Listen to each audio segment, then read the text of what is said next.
बस 20 पेज देखने हैं और केमिस्ट्री पूरी रिवाइज। गारंटी है कि क्वेश्चंस इधर से ही आए। पूरी एनसीईआरटी एक एक चीज कवर कर दिया मैंने आपके लिए। तो एसिड्स, बेसिस एंड सॉल्ट में सबसे पहली इंपॉर्टेंट चीज जो आती है एग्जाम से पहले, अगर आप सिर्फ ये स्लाइड ही देख के चले जाएं तो आपका काम बन जाएगा। एक इजी तरीका दिखाती हूँ यहाँ पे याद करने का। मेटल्स एंड नॉन मेटल्स की सभी प्रॉपर्टीज को मैंने यहाँ पे सेग्रीगेट कर दिया है, जिससे हमें याद करने में आसानी भी है। तो मैंने आपकी पूरी मेटलर्जी को इस फ्लो चार्ट में एक्सप्लेन करने की कोशिश की है कि जिससे आप फटाफट एग्जाम से पहले बस एक बार देखें और रिवाइज कर लें, है ना। हेलो एवरीवन, कैसे हैं आप सब। आज मैं आपको पूरा सिलेबस केमिस्ट्री का एक ही वीडियो में रिवाइज करा दूंगी। सही सुन रहे हैं आप, all 4 chapters in just 1 video. चलिए स्टार्ट करते हैं फटाफट। Chapter 1 is your chemical reactions and equation.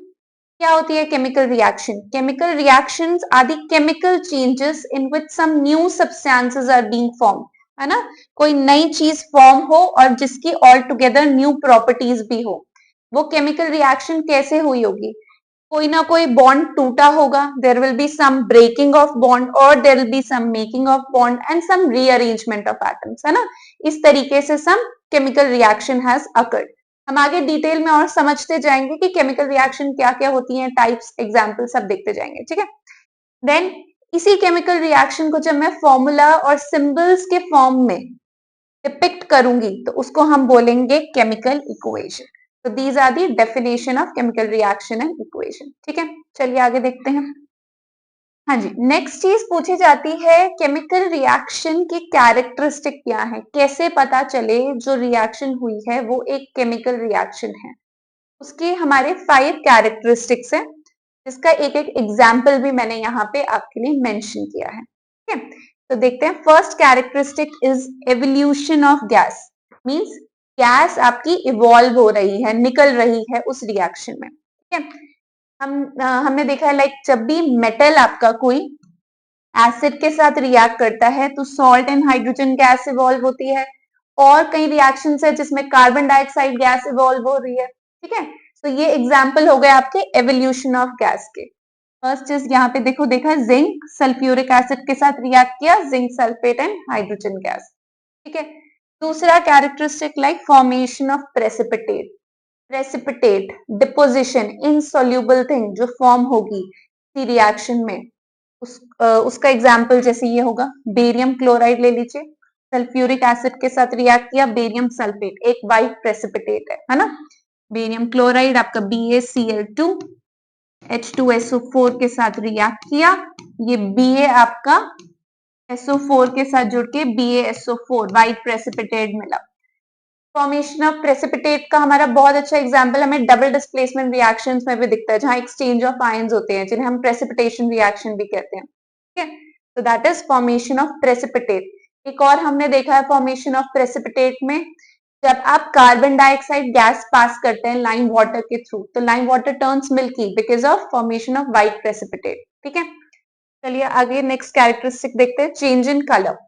Colour change, बहुत सारी रिएक्शंस में कलर चेंज होता है। हाँ, एक एग्जांपल देख लेते हैं, जिससे कॉपर है which is brown in colour, में हमने ऑक्सीजन में बर्न किया, ठीक है। आप ये मान लीजिए ऑक्सीजन के साथ रिएक्ट किया तो कॉपर ऑक्साइड फॉर्म हो गया, ठीक है। कॉपर ऑक्साइड का कलर ब्लैक चेंज हो गया, brown to black, change in colour का एग्जाम्पल, क्लियर। और भी बहुत सारे एग्जाम्पल्स होते हैं कलर चेंज के, लाइक कॉपर सल्फेट के क्रिस्टल्स हैं which are blue in color, उसको हीट कर दीजिए, वाटर निकल जाएगा, कॉपर सल्फेट एनहाइड्रस मिलेगा, ड्राई मिलेगा विच इज कलरलेस व्हाइट, ठीक है। चेंज इन कलर का एग्जांपल हो गया। Then is your change in temperature. Change in temperature में हमारी एक्सोथर्मिक रिएक्शंस हो सकती हैं, एंडोथर्मिक रिएक्शंस हो सकती हैं, ठीक है। यहाँ पे एक एग्जांपल देख लेते हैं। कैल्शियम ऑक्साइड था आपके पास, दैट इज CaO, जिसने वाटर के साथ रिएक्ट किया and form calcium hydroxide, flaked lime. क्या हुआ है इसमें देखो, CaO plus water reacts and form calcium hydroxide, ठीक है। और क्या रिलीज हो गई, हीट। क्या हुआ होगा, जब हीट रिलीज हुई होगी तो रिएक्शन का टेम्परेचर इंक्रीज कर गया होगा, तो this is your change in temperature. So this is also one of the characteristic of chemical reaction. Yes. चलिए next is your change in state. State change देखो, स्टेट चेंज का एक हम फिजिकल चेंज बहुत ज्यादा देखते हैं वाटर का, वाटर आइस से आपका लिक्विड, देन वाटर वेपर, ये तो फिजिकल है, ठीक है। एक केमिकल में भी हमें चेंज इन स्टेट देखने को मिल सकता है, जैसे combustion of candle wax. Candle को हम combustion means burning in the presence of oxygen, ठीक है। हमने बर्न किया in the presence of oxygen, wax solid से क्या बन गई, लिक्विड बन गई पहले, फिर फर्दर CO2 गैस इवॉल्व हो गई, कंबशन में हीट और लाइट भी प्रोड्यूस होती है, सो this is also an exothermic reaction, ठीक है। तो इस तरीके से ये पांचों कैरेक्टरिस्टिक्स को हम रिवाइज कर सकते हैं विद एन एग्जाम्पल, क्योंकि एग्जाम में कैरेक्टरिस्टिक का एग्जाम्पल कई बार पूछा गया है, ठीक है। चलिए नेक्स्ट देखते हैं हम। ओके, ये टाइप्स ऑफ केमिकल रिएक्शन है, मैंने पांचों रिएक्शंस को एक ही स्लाइड में दे दिया है। देखिए ये पूरा सिलेबस आपका इन जस्ट 20 स्लाइड्स है, तो आप क्या कर सकते हैं, you can take a screenshot of the slide और बस 20 पेज को रिवाइज करके जाना है पेपर से पहले, बस 20 पेज देखने हैं और केमिस्ट्री पूरी रिवाइज, ठीक है। चलिए, types of chemical reaction, first one is your combination reaction. Okay, combination reaction क्या होगी, कंबाइन करके बनना। कॉम्बिनेशन वर्ड अपने आप ही बता रहा है, दो या दो से ज्यादा चीजें आपस में जब कंबाइन होगी, कुछ न्यू प्रोडक्ट फॉर्म होगा, तो रिएक्शन हो जाएगी कॉम्बिनेशन रिएक्शन, ठीक है। एग्जाम्पल, मैग्नीशियम रिबन को बर्न करेंगे in the presence of oxygen, magnesium oxide is form which is white ash powder. और एक एग्जाम्पल हम ये देख सकते हैं, hydrogen combines with oxygen gas and forms water, ठीक है। तो ये भी कॉम्बिनेशन का एग्जाम्पल हो गया। और भी बहुत सारे एग्जाम्पल्स हैं हमारे पास। नेक्स्ट आती है आपकी डिकम्पोजिशन। ये जो डिकम्पोजिशन है वो इस कॉम्बिनेशन का ऑपोजिट ही है। कॉम्बिनेशन में हम ऐड कर रहे हैं दो चीजों को और सिंगल चीज फॉर्म हो रही है। डिकम्पोजिशन को में हम एक सिंगल चीज को, सिंगल रिएक्टेंट को हीट करके या लाइट देके या इलेक्ट्रिसिटी, कोई भी एनर्जी सोर्स देके उसको स्प्लिट कर रहे हैं इनटू टू और मोर प्रोडक्ट्स, फाइन, ठीक है। तो a single reactant breaks down into two or more products। पहला है कैल्शियम कार्बोनेट, इसमें देखो क्या किया हमने, इसको हीट किया। हीट वाला कौन सा डिकम्पोजिशन होता है, थर्मल डिकम्पोजिशन। क्या फॉर्म हो गया, calcium oxide plus CO2 gas, single reactant break हो गया दो में। Next is your water. Water का इलेक्ट्रोलिसिस किया, इलेक्ट्रिसिटी के हेल्प से उसको डिकम्पोज किया, ठीक है। क्या बन गया, hydrogen gas and oxygen gas, ठीक है। Next is your AgCl। AgCl silver chloride, उसमें हमने डिकम्पोजिशन के लिए क्या यूज की, सनलाइट यूज की, डिकम्पोज हो गया सिल्वर एंड क्लोरीन गैस में। तो तीनों में क्या हो रहा है, डिकम्पोजिशन है। तीनों तरह की डिकम्पोजिशन का एक एक एग्जाम्पल भी हमने यहाँ पे देख लिया। ये वाला थर्मल था, ये आपका electrolysis, and this one is your photo decomposition. Photo decomposition is also used in your black and white photography, right?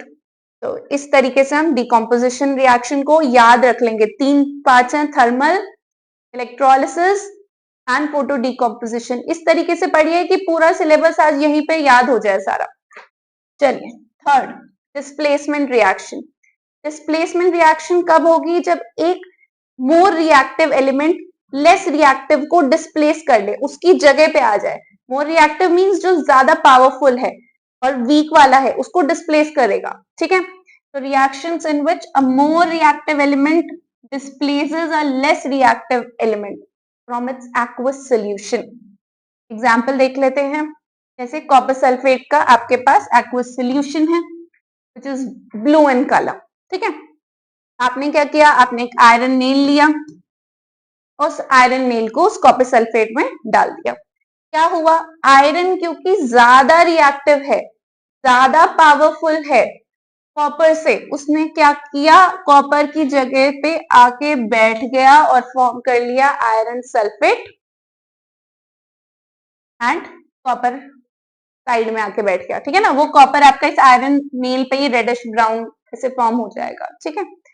तो यहाँ पे क्या हुआ, डिस्प्लेसमेंट हुआ, iron displaced copper and form iron sulphate and copper. ठीक है, नेक्स्ट ये भी देख लेते हैं। देखो सोडियम है, अब आप बोलोगे sodium plus H2O NaOH plus H2, ठीक है, ये बात तो समझ आ रही है, सोडियम मेटल वाटर से रिएक्ट हुआ, बट ये डिस्प्लेसमेंट कैसे है, तो बेटा ये भी डिस्प्लेसमेंट ही है। वाटर क्या होता है, H प्लस और OH माइनस, राइट। तो रिएक्टिविटी सीरीज में सोडियम हाइड्रोजन के ऊपर है। सोडियम तो बहुत रिएक्टिव है ना, हम बार बार पढ़ते भी आ रहे हैं, sodium, lithium, potassium, they are highly reactive metals, that's why they are stored in kerosene also, है ना। तो सोडियम हाइड्रोजन से ज्यादा रिएक्टिव है, उसने हाइड्रोजन को डिस्प्लेस कर दिया और NaOH फॉर्म कर लिया और हाइड्रोजन बाहर निकल के H2 gas. So this is also a kind of displacement reaction. कई बार क्या कर देते हैं एग्जाम में, ये रिएक्शन दे देंगे और ऑप्शंस में पूछ लेंगे कि ये टाइप कौन सा है, कंफ्यूज मत होना, ये भी डिस्प्लेसमेंट का ही एग्जाम्पल है। क्लियर। नेक्स्ट इज देखिए कॉपर। कॉपर वैसे बहुत नीचे है रिएक्टिविटी सीरीज में, पर एक ये एग्जाम्पल हमेशा याद रखना कि कॉपर सिल्वर से ज्यादा रिएक्टिव होता है। सिल्वर के जितने भी सोल्यूशंस हैं उसमें आप जैसे ही कॉपर डालोगे वो उसको डिस्प्लेस कर देगा। ठीक है, तो copper plus silver nitrate will give us copper sulphate plus Ag। अच्छा सॉरी, यहाँ पे नाइट्रेट का सोल्यूशन था तो यहाँ कॉपर नाइट्रेट बनेगा, तो हम कॉपर नाइट्रेट कर देते हैं। ठीक है, पर नाइट्रेट NO3 2 प्लस Ag। ठीक है, क्लियर। फोर्थ आ जाता है आपका double displacement reaction. Double displacement क्या होता है, जिसमें दो कंपाउंड्स जब आपस में रिएक्ट करेंगे तो एक्सचेंज होगा आयंस के बीच में और दो न्यू कंपाउंड्स फॉर्म होंगे। फाइन, एग्जाम्पल देखते हैं कि है sodium sulphate plus barium chloride. Sodium sulphate और बेरियम क्लोराइड, तो एक्सचेंज हुआ, सोडियम क्लोरीन के साथ जुड़ा, बना सोडियम क्लोराइड, और बेरियम आपका बेरियम सल्फेट के साथ जुड़ेगा BaSO4, रुकिए, BaSO4। ठीक है, barium sulphate is your precipitate. Then यहाँ पे देख लेते हैं AgNO3 और NaCl जुड़ा, तो AgCl आपका प्रेसिपिटेट है और NaNO3 आपका एक्वस सोल्यूशन में रहेगा। सिमिलरली ये भी देखो NaOH एंड HCl, ये न्यूट्रलाइजेशन रिएक्शन भी है, ये वाली देखिए, base plus acid gives us salt and water.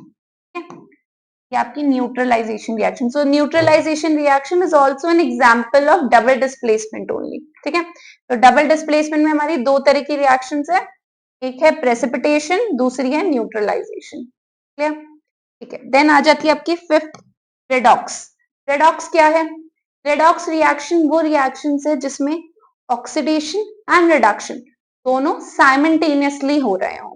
ठीक है, तो ऑक्सीडेशन क्या होता है, एडिशन ऑफ ऑक्सीजन, कि आपने ऑक्सीजन ऐड किया, that means the substance is getting oxidized. ठीक है, देन होता है रिडक्शन। रिडक्शन क्या होता है, रिमूवल ऑफ ऑक्सीजन, और यू कैन से सब्सटेंस इज गेटिंग रिड्यूस्ड, है ना, सब्सटेंस क्या हो गया, रिड्यूस हो गया। फाइन, इसको हम हाइड्रोजन के टर्म्स में भी देख सकते हैं, ऑक्सीडेशन को हम रिमूवल ऑफ हाइड्रोजन भी कह सकते हैं और रिडक्शन को एडिशन ऑफ हाइड्रोजन भी कह सकते हैं। एग्जाम्पल देख लेते हैं, जैसे यहाँ पे है कॉपर ऑक्साइड में हमने हाइड्रोजन डाला, अब हाइड्रोजन डाला तो हाइड्रोजन का एडिशन क्या होता है, रिडक्शन। तो मींस कॉपर ऑक्साइड क्या हो रहा है, कॉपर में रिड्यूस। ठीक है, और H2 खुद में क्या हो रहा है, ऑक्सीडाइज्ड। यस, H2 का तो हो गया ऑक्सीडेशन और कॉपर ऑक्साइड का क्या हो गया, रिडक्शन कॉपर में। सिमिलरली यहाँ पे ये देखो, ये एल्यूमिनियम भी एक रिड्यूसिंग एजेंट ही होता है, तो Fe2O3 में से ऑक्सीजन रिमूव हो गया, तो Fe2O3 का तो हो गया रिडक्शन, Fe में कराया किसने, एल्यूमिनियम ने कराया, और एल्यूमिनियम का खुद का क्या हो गया, ऑक्सीडेशन, Al2O3 में। ठीक है, देख के कुछ याद आ रहा है, ये रिएक्शन कौन सी है, this is thermite reaction. Yes, तो इस तरीके से आप रिएक्शंस भी याद रखिए। एग्जाम्पल्स, जैसे आप एग्जाम्पल देखें तो आपको एकदम से क्लिक करना चाहिए, अरे ये तो थर्माइट रिएक्शन का एग्जाम्पल है। यस, तो ये हो गया हमारा chapter 1 revise. Let's move to the next chapter, chapter 2 acids bases and salts. Okay, तो एसिड्स बेसिस एंड सॉल्ट में सबसे पहली इंपॉर्टेंट चीज जो आती है वो आती है इंडिकेटर्स पे। एग्जाम में इंडिकेटर पे एक क्वेश्चन तो मिल ही जाता है एमसीक्यू में, है ना। तो इंडिकेटर्स, ये मैंने सारे इंडिकेटर्स यहाँ पे दे दिए हैं और इनका क्या, इन पर क्या एसिड का इफेक्ट होगा और क्या बेस का इफेक्ट होगा और क्या सॉल्ट का होगा, सब इस टेबल में मेंशन्ड है। ठीक है, चलिए पहला है लिटमस सोल्यूशन। तो लिटमस सोल्यूशन पे एसिड का क्या होता है, ब्लू टू रेड और बेस का रेड टू ब्लू, है ना। मींस अगर आपके पास ब्लू लिटमस है तो एसिड में रेड हो जाएगा और बेस में रेड लिटमस ब्लू हो जाता है। ठीक है, सॉल्ट में there is no change, why, because salt is neutral. ठीक है, सॉल्ट हमारा न्यूट्रल है। चलिए फिर मिथाइल ऑरेंज, जिसका कलर ऑरेंज होता है, एसिड में it will have red characteristic colour, base में yellow. Phenolphthalein which is colourless, acid में कलरलेस ही रहेगा, बेस में it turns pink. Then turmeric which is yellow in colour, acid में रिटेन करेगा येलो कलर, बेस में reddish brown. Salt में आप देख रहे हैं नो चेंज, क्यों, क्योंकि वो न्यूट्रल है तो उस पर कोई चेंज नहीं आपको मिलेगा। अगर टर्मरिक येलो है तो येलो ही रहेगा, लिटमस सोल्यूशन का जो भी कलर होगा वो वही रहेगा, कुछ चेंज नहीं देखने को मिलेगा। So they will retain their original colours in the salt solution. Fine. फिर red cabbage extract which is red in colour, acid में रिटेन रेड, बेस में ग्रीन। ओके, ये दोनों जो इंडिकेटर्स हैं ये होते हैं आपके olfactory indicators. Olfactory indicators कौन से होते हैं, that can be detected with the help of smell, है ना। तो अनियन के केस में अगर देखें तो अनियन की एक कैरेक्टरिस्टिक स्मेल है जो एसिड में तो रिटेन्ड रहेगी, जो उसकी स्मेल है वैसी ही रहेगी, लेकिन जैसे ही हम कोई बेसिक सोल्यूशन उस पर डालेंगे it will destroy the smell of onion. इसका बहुत अच्छा एग्जाम्पल है, अगर हमने अभी अनियन खाया है और हमारे हाथों में स्मेल रह गई है अनियन की, वी यूज सोप। सोप क्या है, बेसिक। सोप जैसे यूज करेंगे धीरे अनियन की स्मेल हमारे हाथों से चली जाएगी। देन वनीला एक्सट्रैक्ट, उसकी भी कैरेक्टरिस्टिक स्मेल एसिड में रहेगी लेकिन बेस में इट विल बी डिस्ट्रॉयड। ये तो थे हमारे सारे इंडिकेटर्स और उनके इफेक्ट्स। फाइन, चलिए नेक्स्ट। तो ये मैंने सभी properties of acids and bases एक स्लाइड पे लाने की कोशिश करी है, जिससे एग्जाम से पहले अगर आप सिर्फ ये स्लाइड ही देख के चले जाएं, इसका स्क्रीनशॉट ले लें और ये स्लाइड ही देख के चले जाएं तो आपका काम बन जाएगा। ठीक है, पहला देखते हैं एसिड का, मेटल प्लस एसिड। अगर कोई मेटल एसिड के साथ कंबाइन करेगा तो क्या फॉर्म होता है, सॉल्ट एंड हाइड्रोजन गैस। ठीक है, अब देखिए मेटल जैसे मैंने लिया जिंक, ठीक है, मेटल मैंने लिया जिंक और उसको एसिड सल्फ्यूरिक एसिड के साथ रिएक्ट किया, I got zinc sulphate and hydrogen gas is evolve. ये इसका कैरेक्टरिस्टिक है, मेटल और एसिड जब भी रिएक्ट करेंगे सॉल्ट और हाइड्रोजन गैस आपकी इवॉल्व होगी। हाइड्रोजन गैस हम कैसे डिटेक्ट करते हैं, with the help of pop sound, याद रखिएगा पॉप साउंड।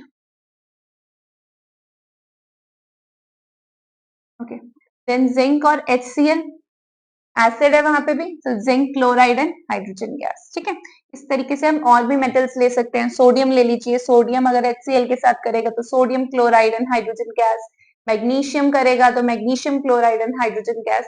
इस तरीके से आप सारे सभी जितने भी आपके रिएक्टिविटी सीरीज में मेटल्स है उनके साथ आप एसिड की रिएक्शन लिख के और सॉल्ट और हाइड्रोजन गैस आपको मिलेगा, एक बार कहीं पे भी प्रैक्टिस कर रहे हो तो वहां लिख लीजिएगा। ठीक है, then metal carbonates, metal carbonates जैसे सोडियम कार्बोनेट, मैग्नीशियम कार्बोनेट, ठीक है, इनकी जब हम एसिड के साथ रिएक्शन करते हैं तो क्या फॉर्म होता है, सॉल्ट, CO2 एंड वाटर। ठीक है, तो ये इसकी बेसिक रिएक्शन है। अब कोई भी मेटल कार्बोनेट फिट करते जाएंगे and salt, CO2 and water मिलता जाएगा। Na2CO3, HCl will give us, metal क्या था Na, तो सॉल्ट क्या बनेगा NaCl, CO2 एंड वाटर। एक एग्जांपल और ले लेते हैं, let's say magnesium carbonate MgCO3, HCl ही ले लेते हैं, क्या मिलेगा MgCl2, यस, मैग्नीशियम क्लोराइड और ये तो सेम ही है, CO2 एंड वाटर। ठीक है, इस तरीके से मेटल हाइड्रोजन कार्बोनेट भी कर सकते हैं, NaHCO3 आप देखिए यहाँ पे। ठीक है, HCl के साथ रिएक्ट किया, we got NaCl plus CO2 and water. So metal hydrogen carbonate में भी सेम प्रोडक्ट्स हैं, मेटल कार्बोनेट में भी सेम प्रोडक्ट। ठीक है, दोनों में एक ही तरीके के प्रोडक्ट हैं, salt, CO2 and water. Fine, then comes your metal oxide. अगर मेटल का ऑक्साइड है, जैसे sodium oxide, potassium oxide, copper oxide, magnesium oxide, जितने भी मेटल के ऑक्साइड्स हैं, जब वो किसी एसिड के साथ रिएक्ट करते हैं तो क्या फॉर्म करते हैं, सॉल्ट एंड वाटर। ठीक है, अब ये थोड़ी सी न्यूट्रलाइजेशन रिएक्शन लग रही है, देखें तो सॉल्ट एंड वाटर न्यूट्रलाइजेशन, इसका मतलब मेटल ऑक्साइड का नेचर कैसा है, बेसिक। ठीक है, so metal oxides are basic in nature, they react with acid and form salt and water, so this is a neutralization reaction। Example देखिए, copper oxide लिया हमने, HCl के साथ किया, कॉपर क्लोराइड एंड वाटर। एक और ले लेते हैं, Na2O सोडियम ऑक्साइड, HCl के साथ ही कर देते हैं, NaCl plus water. NaCl is your salt and water, neutralization reaction। fine, then acid plus base, अगर एसिड बेस के साथ रिएक्ट करेगा, salt and water, this is neutralization होगी। ठीक है, तो ये सारी रिएक्शंस हमें एसिड्स की देखने को मिलती हैं। Fine, now let's see the reactions of basis here. अब यही मेटल अगर मेरा बेस के साथ रिएक्ट करे तो क्या फॉर्म होगा, उस केस में भी हमें सॉल्ट एंड हाइड्रोजन गैस मिलती है, लेकिन सभी मेटल्स बेस के साथ नहीं करते। ठीक है, विच लाइक हाईली रिएक्टिव वो करेंगे, बहुत फ्यू रिएक्शंस हमें देखने को मिलेगी, सभी नहीं दिखेगी। ठीक है, तो जैसे यहाँ पे एक हमने देखा NaOH जिंक के साथ किया, सोडियम जिंकेट प्लस H2। ठीक है, और ये भी कह सकते हैं जिनका थोड़ा सा एम्फोटेरिक नेचर हो। ठीक है, एक एल्यूमिनियम भी कर लेता है NaOH के साथ, तो NaAlO2 sodium aluminate plus hydrogen gas. Fine, ये भी कर लेता है NaOH के साथ। Fine, acid plus base give salt and water is same this only. तो जैसे एसिड बेस के साथ करेगा, बेस एसिड, तो दोनों में कॉमन ही आएगी। ठीक है, एग्जाम्पल मैंने यहाँ डिफरेंट दे दिया थोड़ा सा, instead of HCl I have taken sulphuric acid. ठीक है, हाइड्रोक्लोरिक एसिड की जगह सल्फ्यूरिक एसिड ले लिया, तो सोडियम सल्फेट एंड वाटर।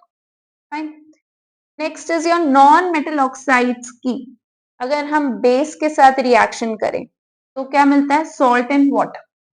का मतलब जो नॉन मेटल ऑक्साइड्स हैं वो क्या हैं, एसिडिक इन नेचर है। ठीक है, जैसे यहाँ पे ले लिया हमने CO2, carbon is a non metal, उसका ऑक्साइड हो गया कार्बन डाइऑक्साइड, और जैसे सल्फर ऑक्साइड ले सकते हैं। ठीक है, तो जब हम उसकी बेस के साथ रिएक्शन करेंगे तब भी हमें सॉल्ट एंड वाटर मिलेगा, so this is also neutralization reaction.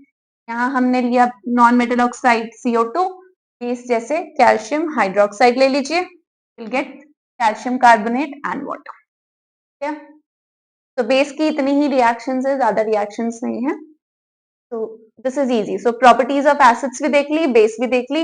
एक बहुत कॉमन और इंपॉर्टेंट चीज जो वहां मिस आउट हो गई थी, यहाँ देख लेते हैं, all acids produce hydrogen ions. तो जितने भी एसिड्स होते हैं वो H+ आयंस प्रोड्यूस करते हैं, जैसे HCl है आपका एक्वस।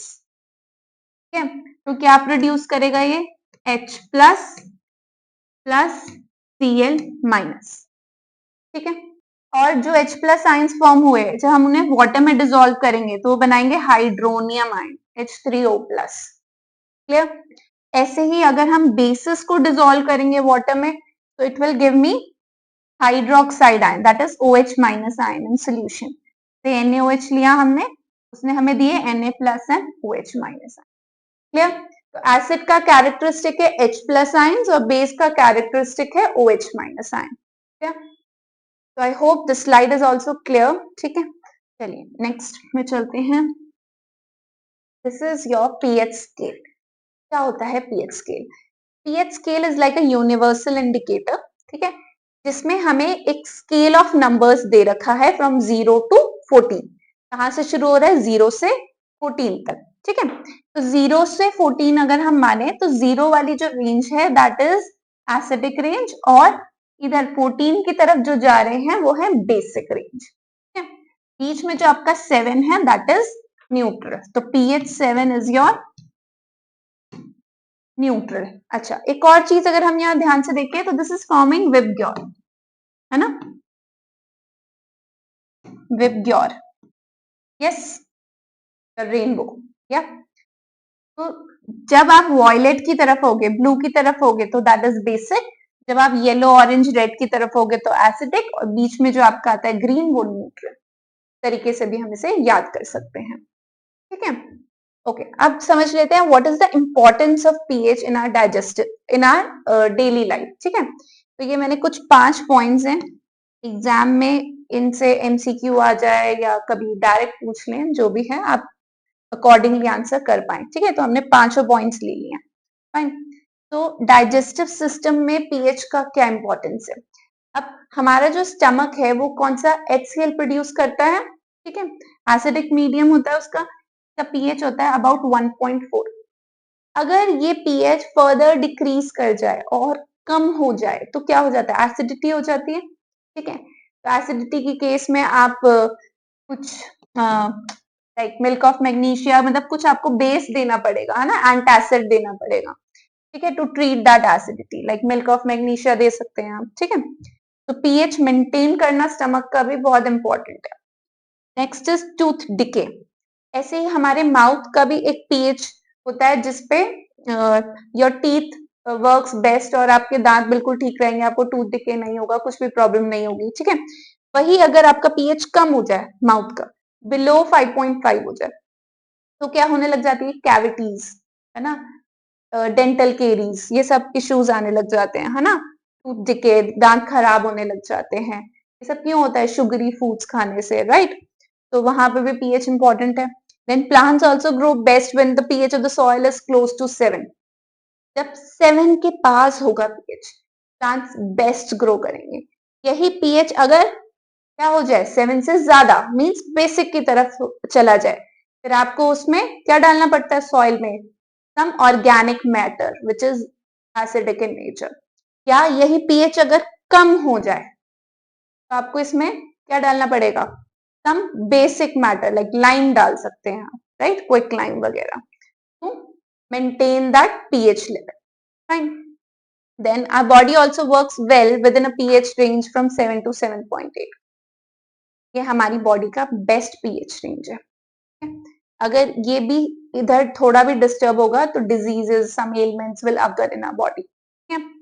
एसिड रेन से भी क्या होता है, रिवर्स, लेक्स, इन सब का पीएच डिस्टर्ब होता है, जिससे survival of aquatic life disturb होगी, है ना, उनका लाइफ डिफिकल्ट हो जाएगी, एक्वाटिक लाइफ में प्लांट्स मरने लग जाएंगे, एनिमल्स मरने लग जाएंगे। ठीक है, तो पीएच बहुत इंपॉर्टेंट है हमारी लाइफ में, हमारी इकोसिस्टम में, सब जगह पर। ठीक है, ओके, तो एसिड्स, बेसिस हमने समझ लिए। The third thing we have is the salts.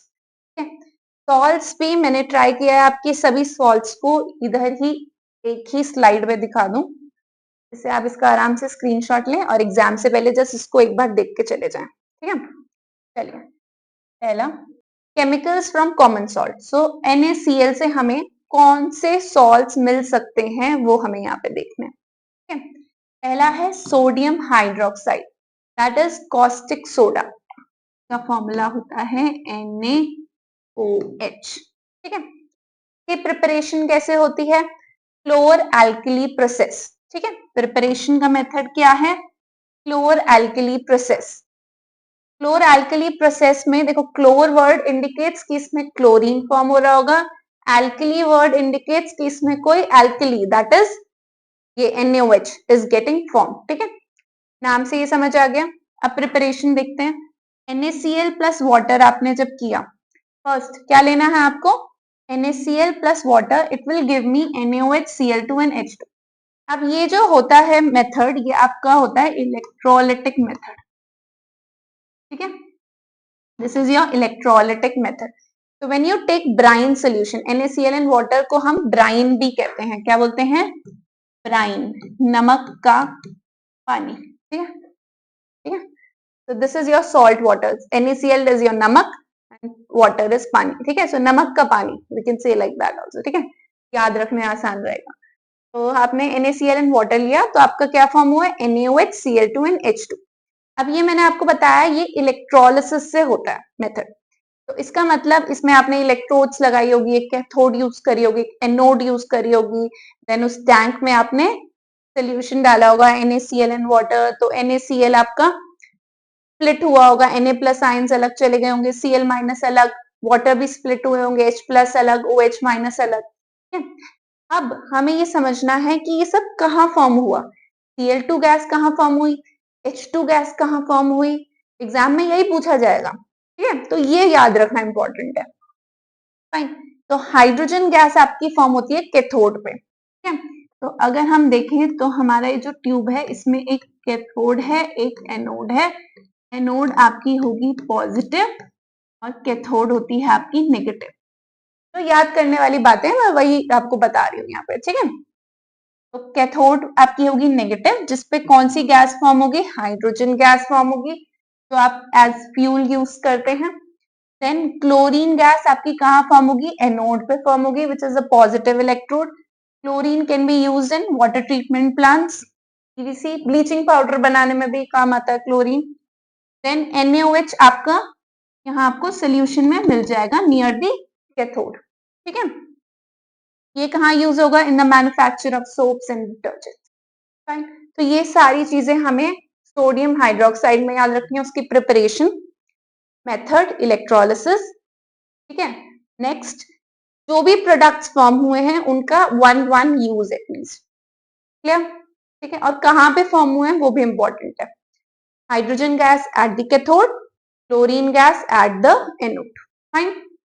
चलिए नेक्स्ट है आपका ब्लीचिंग पाउडर। ओके, जो क्लोरीन गैस आपकी फॉर्म हुई थी बेटा, वो आपकी ब्लीचिंग पाउडर बनाने में भी काम आती है। ब्लीचिंग पाउडर का फॉर्मूला होता है कैल्शियम ऑक्सीक्लोराइड, CaOCl2।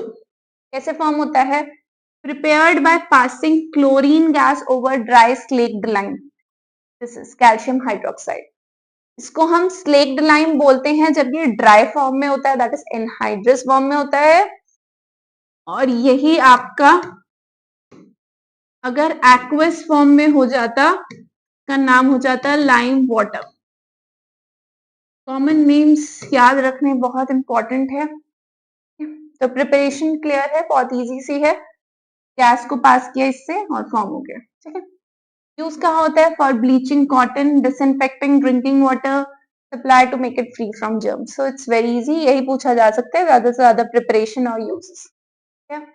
चलिए नेक्स्ट पे आते हैं, वॉशिंग सोडा। वॉशिंग सोडा क्या होता है, सोडियम कार्बोनेट डेकाहाइड्रेट, ठीक है, that is Na2CO3.10H2O, decahydrate means 10 water of crystallization, fine. Preparation कैसे है, फर्स्ट स्टेप देखो, 3 स्टेप के प्रिपरेशन है इसकी। पहला है NaCl plus ammonia plus H2O plus CO2 will give me sodium hydrogen carbonate plus NH4Cl, ठीक है। तो याद करने का एक इजी तरीका बताती हूँ, ये तो याद नहीं हो पाता एग्जाम में, है ना। एक इजी तरीका दिखाती हूँ यहाँ पे याद करने का। कैसे याद करो, पहले ले लो NaCl and water, that is नमक का पानी, ठीक है। फिर उसके बाद जो दूसरी दो चीजें हैं, अमोनिया, CO2, ठीक है। CO2 हमें क्यों चाहिए, क्योंकि फॉर्मूला में देखो सोडियम कार्बोनेट है, तो हम ऐसे ही याद रख सकते हैं सोडियम कार्बोनेट अगर मुझे बनाना है जहाँ CO चाहिए तो वहां पे CO2 तो चाहिए ही होगा, ठीक है। बस एक NH3 थोड़ा दिमाग में रखना पड़ेगा आपको। प्रोडक्ट्स क्या फॉर्म हो जाएंगे, sodium hydrogen carbonate and NH4Cl, ठीक है। This is step 1। Then comes your step 2 which is 2NaHCO3, यहाँ पे एरो लगा लीजिएगा, ठीक है।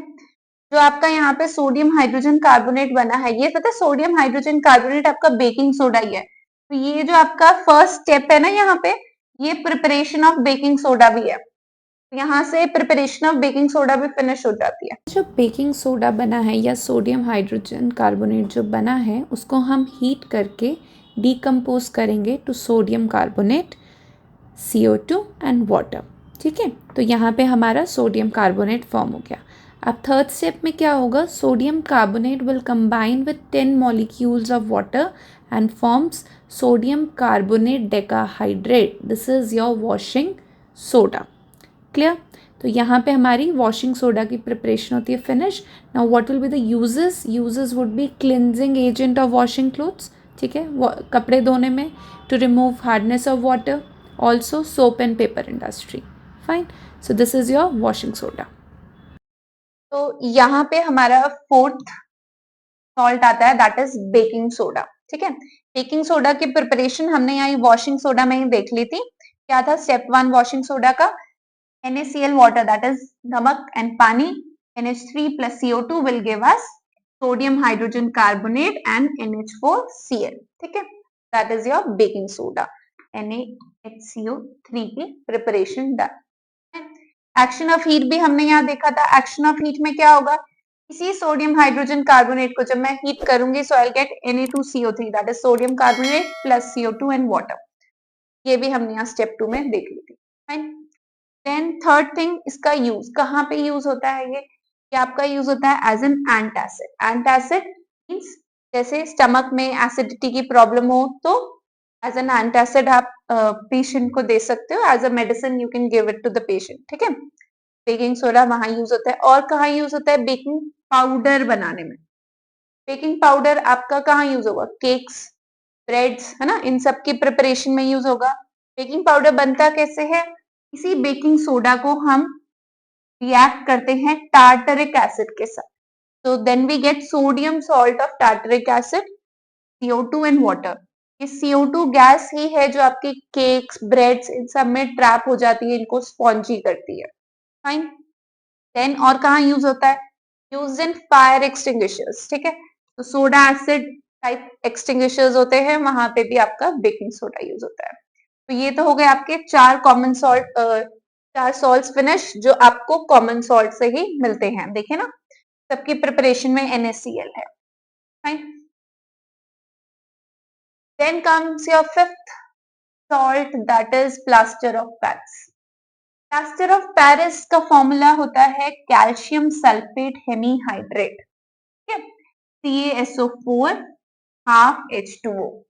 प्रिपेयर कैसे होता है, बाय हीटिंग जिप्सम। जिप्सम क्या है, कैल्शियम सल्फेट डॉट 2H2O। ठीक है, को जब हम हीट करते हैं to a temperature of 100 degree Celsius, इसमें से कुछ water of crystallization, water molecules remove हो जाते हैं, that is 3/2 water molecule remove हो गया और इसके पास सिर्फ हाफ रह गया, and this is known as your plaster of Paris. इस जिप्सम को आप वापस लेके आ सकते हो, कैसे, आप उसका हाइड्रेशन कर दो। ठीक है, प्लास्टर ऑफ पेरिस में अगर आपने दोबारा से वाटर मॉलिक्यूल्स डाला, यू विल गेट। नेक्स्ट कहाँ पे यूज होता है प्लास्टर ऑफ पेरिस, हॉस्पिटल्स में। जैसे किसी की बोन अगर फ्रैक्चर हो जाए तो उस बोन को सेट करने में यूज होता है प्लास्टर। और in decorating toys, decorative items, toys में यूज होता है। वॉल्स की सर्फेसिस को स्मूथ करने में यूज होता है, जैसे व्हाइट वॉशिंग से पहले वॉल्स को, या पेंट से पहले वॉल्स को स्मूथ किया जाता है with the help of POP और प्लास्टर ऑफ पेरिस। ठीक है, तो यहाँ पे आपके सारे सॉल्व्स हो जाते हैं finish. Then comes your water of crystallization, जो हम बाकी सब में भी देखते आ रहे हैं। वाटर ऑफ क्रिस्टलाइजेशन होते क्या है, these are the water molecules attach to the what you can say, कोई भी जैसे आपका कंपाउंड है यहाँ पे CaSO4 है, इसके साथ ये सॉल्ट के साथ अटैच्ड है और they are forming a structure of the crystal. ठीक है, ऑल्सो एग्जाम्पल हम देख सकते हैं कॉपर सल्फेट क्रिस्टल्स, जो कि ब्लू है कलर में, because of these 5 water of crystallization. तो हम हीट करेंगे तो पानी यहाँ से निकल जाएगा, will get copper sulphate. Clear, ये हो गया। और भी आप देख सकते हैं आयरन सल्फेट क्रिस्टल्स, उसमें 7 वाटर ऑफ क्रिस्टलाइजेशन होते हैं, उसकी वजह से उसका कलर ग्रीन है। वॉशिंग सोडा में हमने देखा था 10 वाटर ऑफ क्रिस्टलाइजेशन थे, के पास हाफ है, right. These are the water molecules attached and they give it a crystalline form, or they become a part of the structure of the crystal.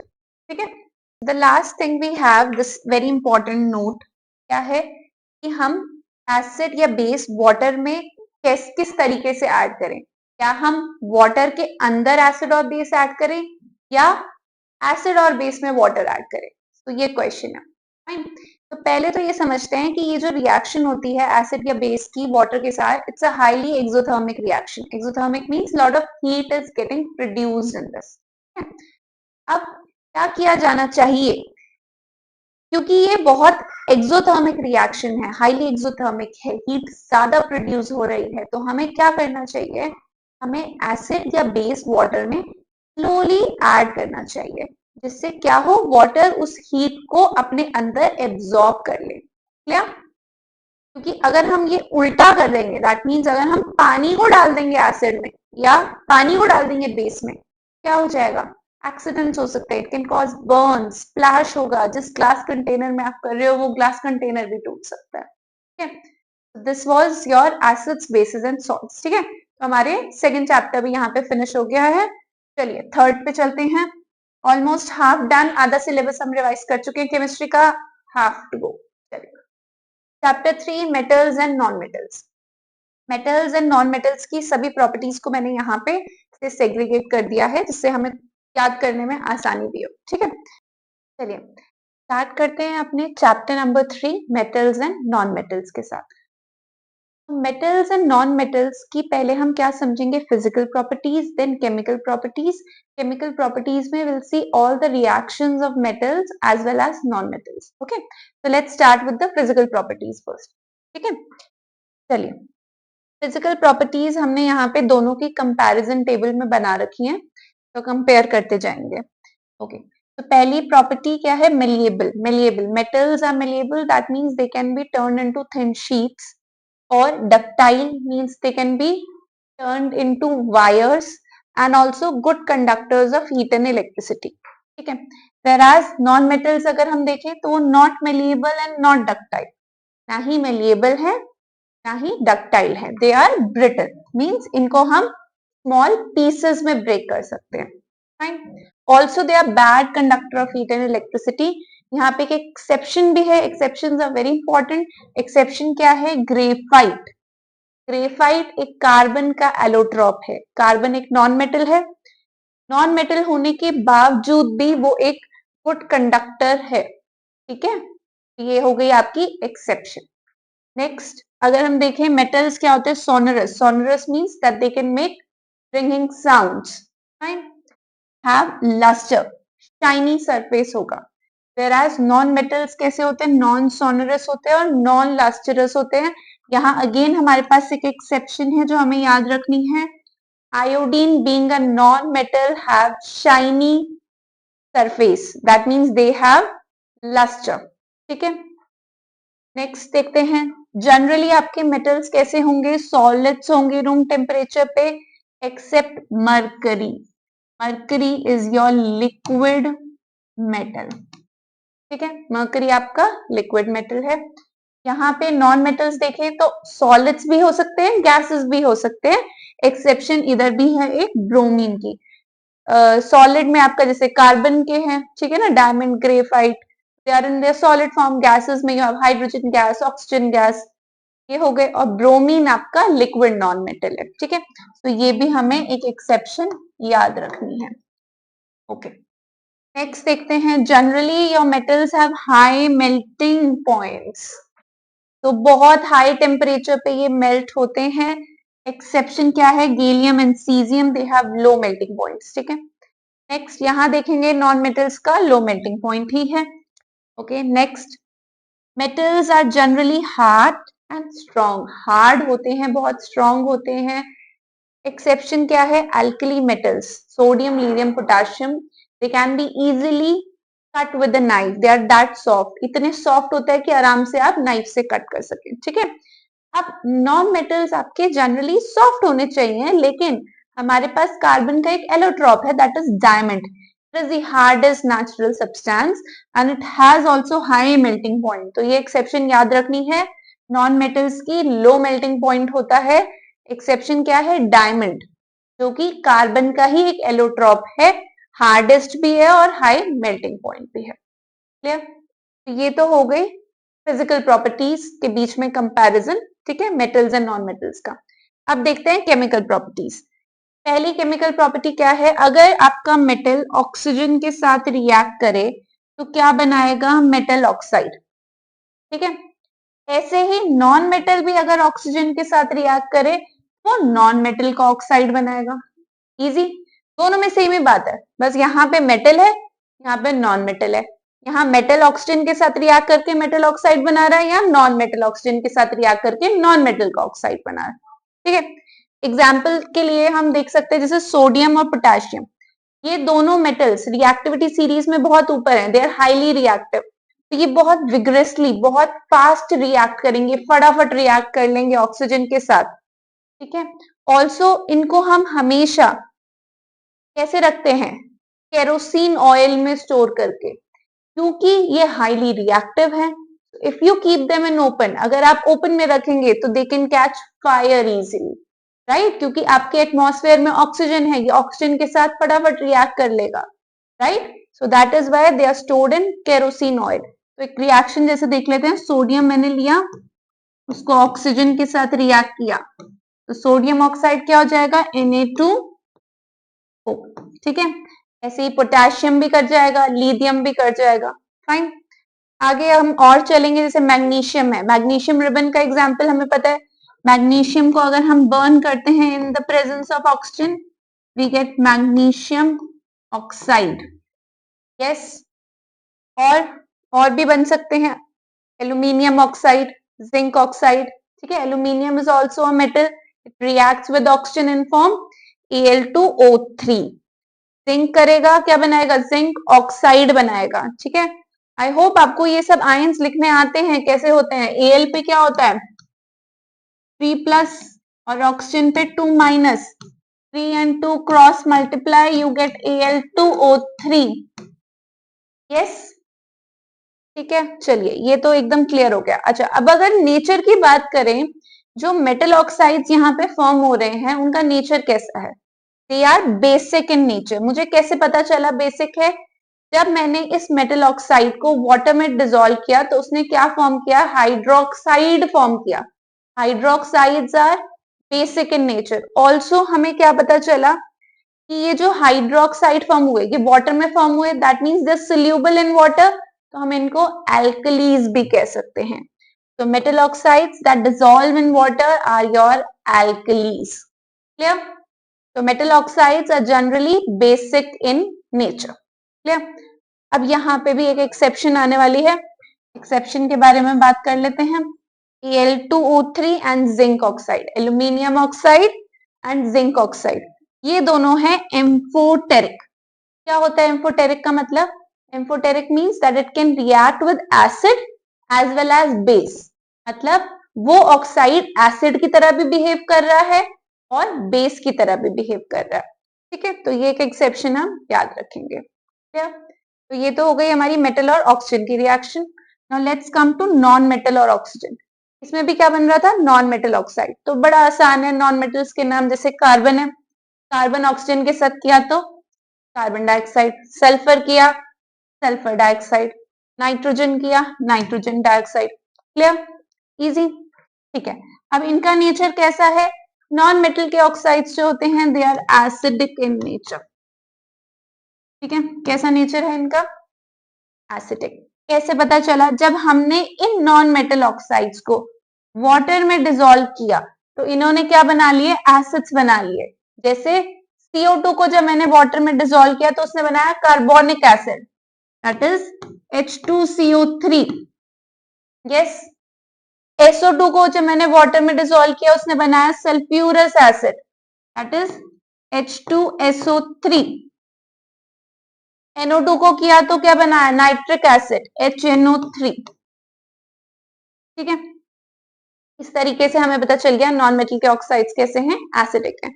Non metal के oxides neutral भी हो सकते हैं, जैसे carbon monoxide water, nitrogen monoxide dinitrogen monoxide. ठीक है, so these are the examples of neutral non metal oxides. तो ये हो गई आपकी ऑक्सीजन के साथ इनकी रिएक्शन।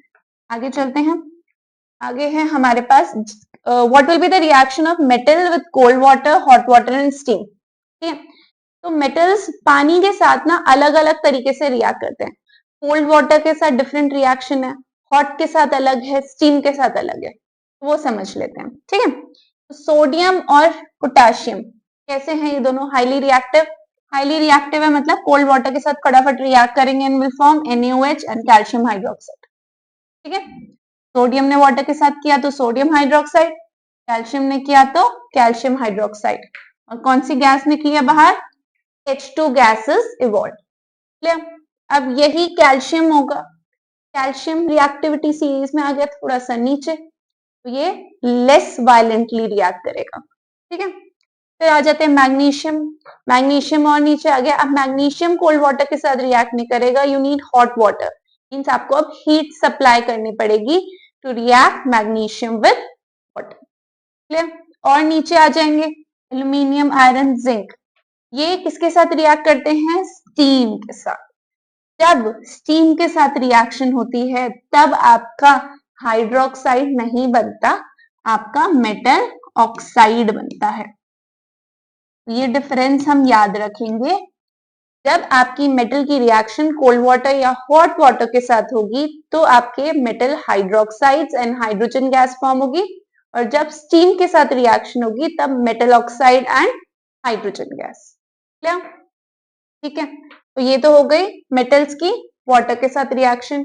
अब जरा देख लेते हैं नॉन मेटल्स पानी के साथ रिएक्ट करते हैं कि नहीं करते। तो भैया नॉन मेटल्स वाटर के साथ नहीं रिएक्ट करते। क्यों नहीं करेंगे? खुद सोचो।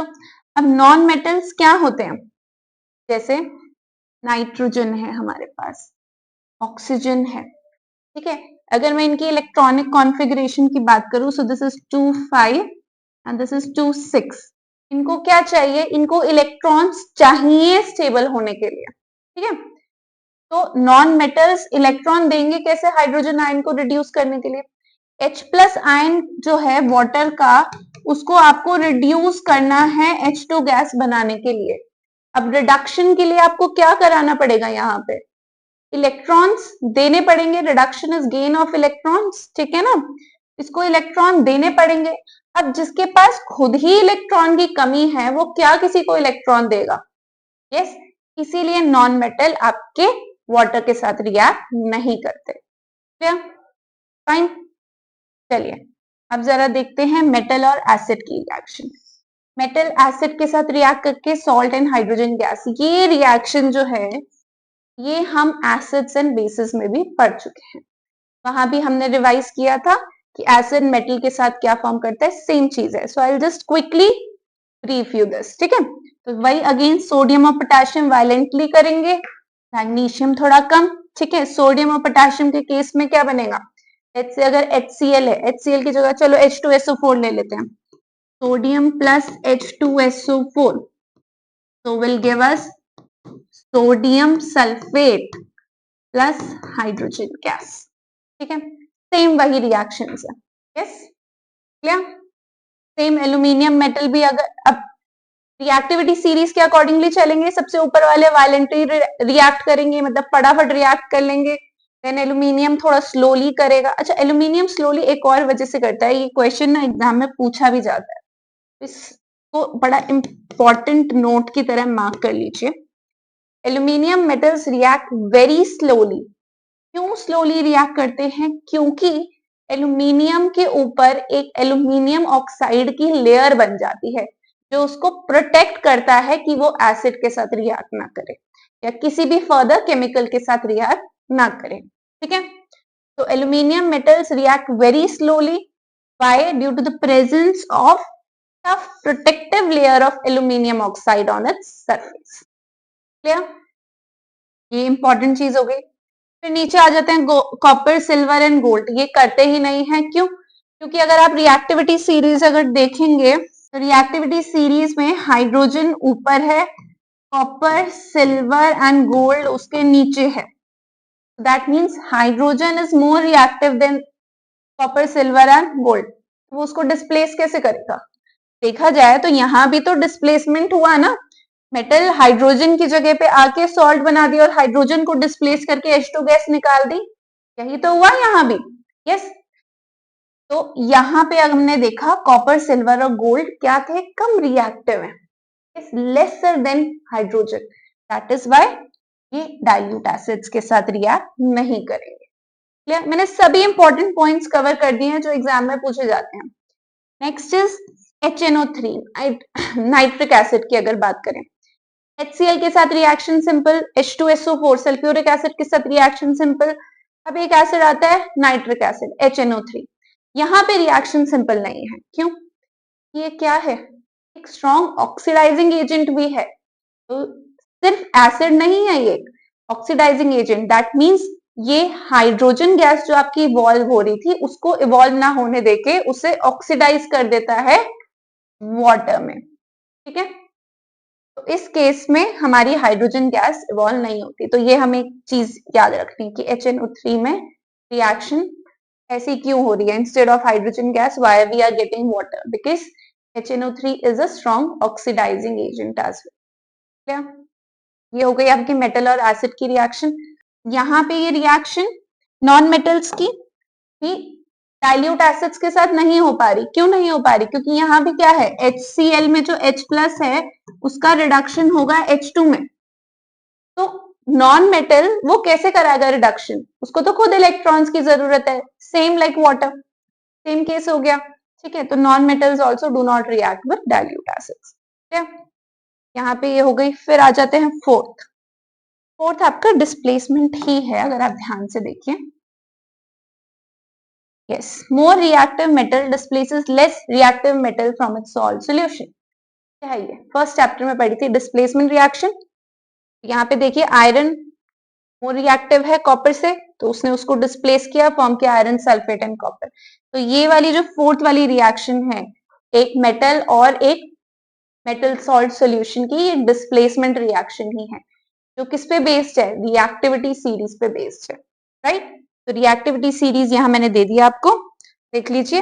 ये आपके हाईली रिएक्टिव हो गए, इस तरीके से आप याद कर सकते हैं। ये इस तरफ वाले जो हैं हाईली रिएक्टिव है, पोटेशियम, सोडियम, कैल्शियम, मैग्नीशियम, ये थोड़े से बीच में मॉडरेटली आ गए, और ये सारे लीस्ट रिएक्टिव में आ गए। ठीक है, कॉपर, सिल्वर एंड गोल्ड। इस तरीके से हमें याद करना क्यों इंपॉर्टेंट है? क्योंकि ये आपके हेल्पफुल होंगे मेटलर्जी में भी। ठीक है, जहां पे हम डिफरेंट मेथड्स यूज करते हैं to extract the metal on the basis of the reactivity series. ठीक है, ये हो गया। फिर उसके बाद नॉन मेटल की अगर देखें, नॉन मेटल कैसे रिएक्ट करते हैं अपने सॉल्ट सोल्यूशन में, तो इसमें भी वही होगा, जो ज्यादा रिएक्टिव नॉन मेटल होगा वो डिस्प्लेस कर देगा लेस रिएक्टिव नॉन मेटल को। देखा जाए यहाँ पे NaBr सोडियम ब्रोमाइड का सोल्यूशन था, क्लोरीन को लिया। क्लोरीन एक बेटर नहीं कहेंगे हम, मोर रिएक्टिव नॉन मेटल है ब्रोमीन से।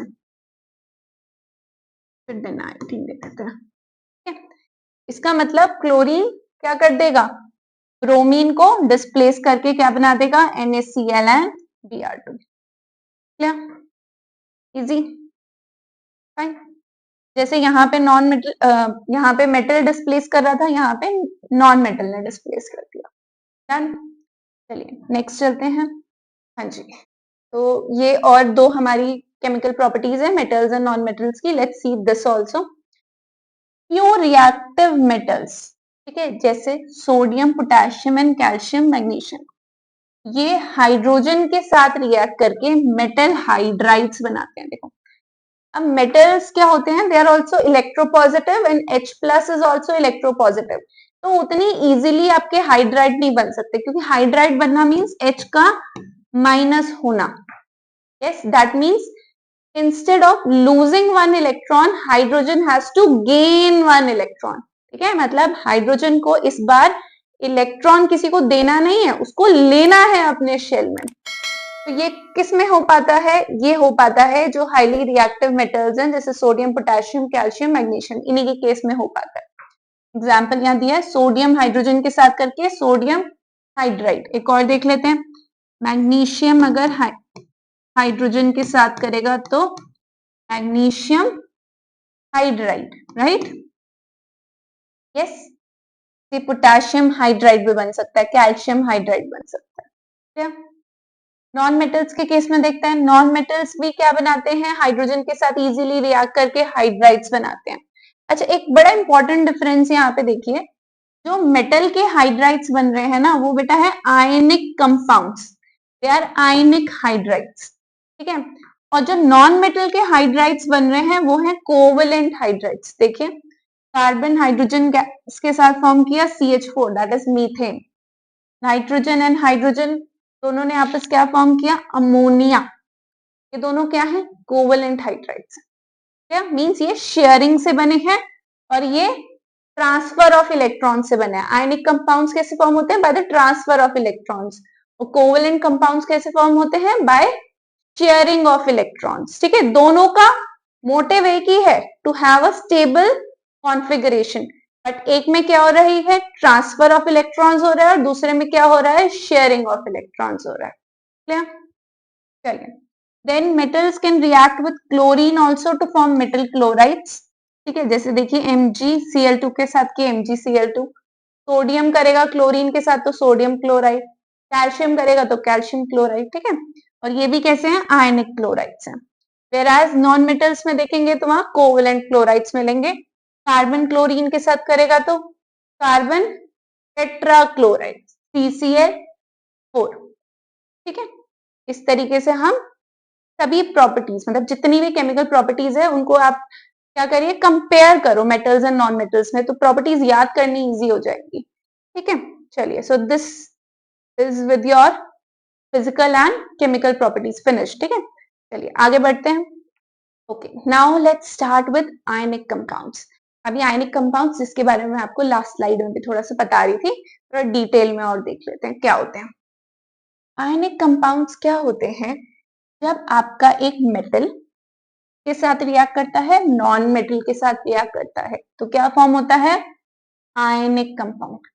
कैसे होता है ये, तो अच्छा पहले ये क्यों होते हैं कंबाइन, क्योंकि इनको क्या चाहिए स्टेबल नोबल गैस कॉन्फ़िगरेशन चाहिए, है ना। स्टेबल नोबल गैस कॉन्फ़िगरेशन क्या होती है, उनके आउटर मोस्ट शेल में जैसे KLMNN या तो K में 2 हो या ये स्टेबल हो या ये स्टेबल कॉन्फ़िगरेशन, ठीक है। These are your noble gas configurations, तो ये कॉन्फ़िगरेशन अटेन करनी है इनको, फाइन।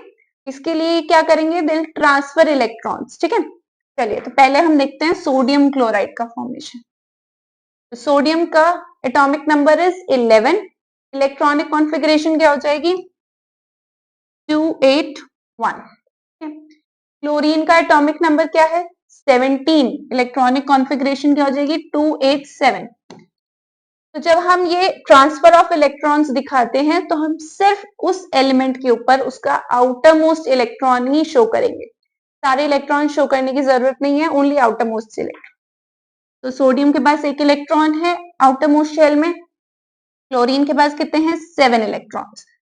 क्लोरीन को 1 इलेक्ट्रॉन की जरूरत है टू बी स्टेबल और to have a stable configuration, और सोडियम को 1 इलेक्ट्रॉन लूज करने की जरूरत है to have a stable configuration, right. तो सोडियम अपना इलेक्ट्रॉन यहाँ ट्रांसफर कर देगा, खुद बन जाएगा Na+ क्योंकि इसने 1 इलेक्ट्रॉन लूज किया है, और क्लोरीन को वो इलेक्ट्रॉन मिल जाएगा बिकॉज इसने 1 इलेक्ट्रॉन गेन किया है, so it will be Cl-। क्या फॉर्म हो गया आपका NaCl, क्लियर। तो इस तरीके से आयनिक कंपाउंड्स की फॉर्मेशन होगी, क्लियर। एक और एग्जांपल देख लेते हैं, फॉर्मेशन ऑफ मैग्नीशियम क्लोराइड देखें। अब मैग्नीशियम क्या होता है 12 दैट इज 282, तो इलेक्ट्रॉन्स हैं आउटर मोस्ट शेल में 2, क्लोरीन का हमने देख लिया था 17, कितने हैं 7 इलेक्ट्रॉन्स।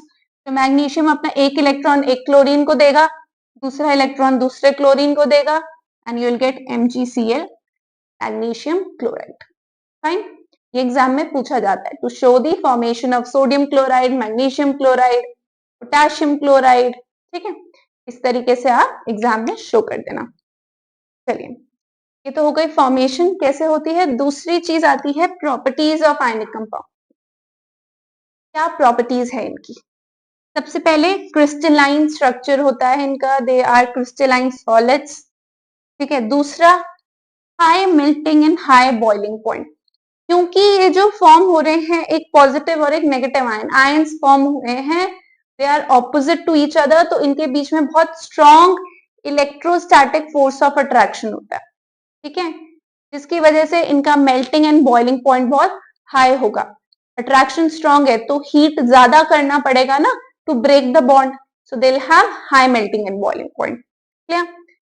तीसरा, they are usually soluble in water. Ions form होते हैं वाटर में भी, आयंस हैं तो वो यूजुअली सोल्यूबल ही रहेंगे। ठीक है, और insoluble in organic solvents. Organic solvents में ये इनसोल्यूबल, ऑर्गेनिक सॉल्वेंट्स में कोवेलेंट बॉन्डिंग होती है तो वहां पे ये इनसोल्यूबल रहेंगे। Next, they conduct electricity. Ions हैं, there are ions in it, तो इलेक्ट्रिसिटी कंडक्ट करेंगे जब पानी में डिसॉल्व होंगे due to the presence of ion.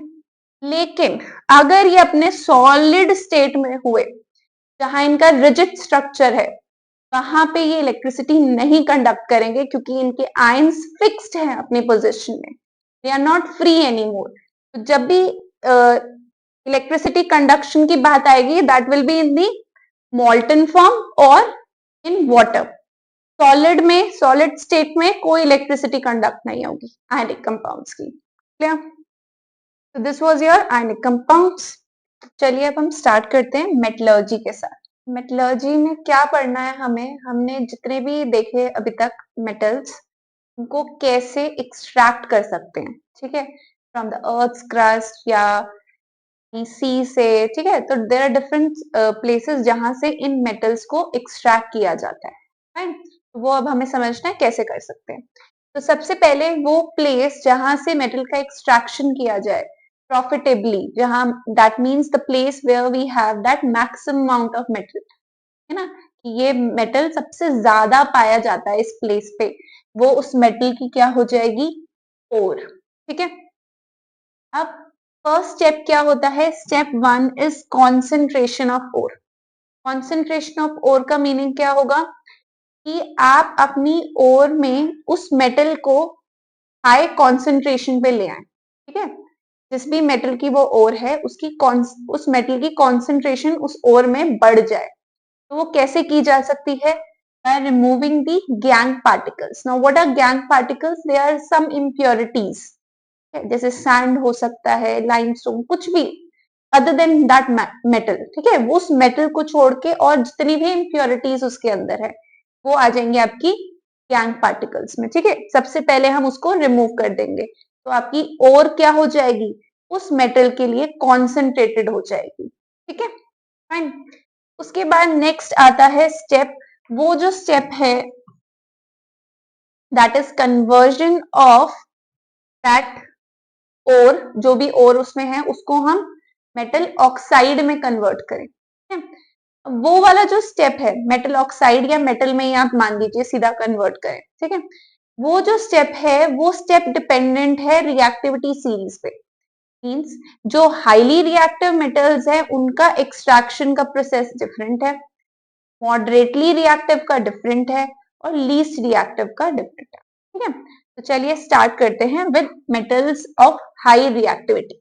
तो सबसे पहले जो हमारे हाईली रिएक्टिव मेटल्स हैं like sodium, potassium, calcium and magnesium, अगर मुझे इनको एक्सट्रैक्ट करना है तो मैं कौन सा मेथड यूज करूंगी, इलेक्ट्रोलिसिस। ठीक है, तो इनका मेथड क्या है, इलेक्ट्रोलिसिस, और we can say electrolytic reduction of any ore. जैसे सोडियम निकालना है तो सोडियम क्लोराइड, मैग्नीशियम निकालना है तो मैग्नीशियम क्लोराइड की ओर हो सकती है। ठीक है, सो दैट डिपेंड्स।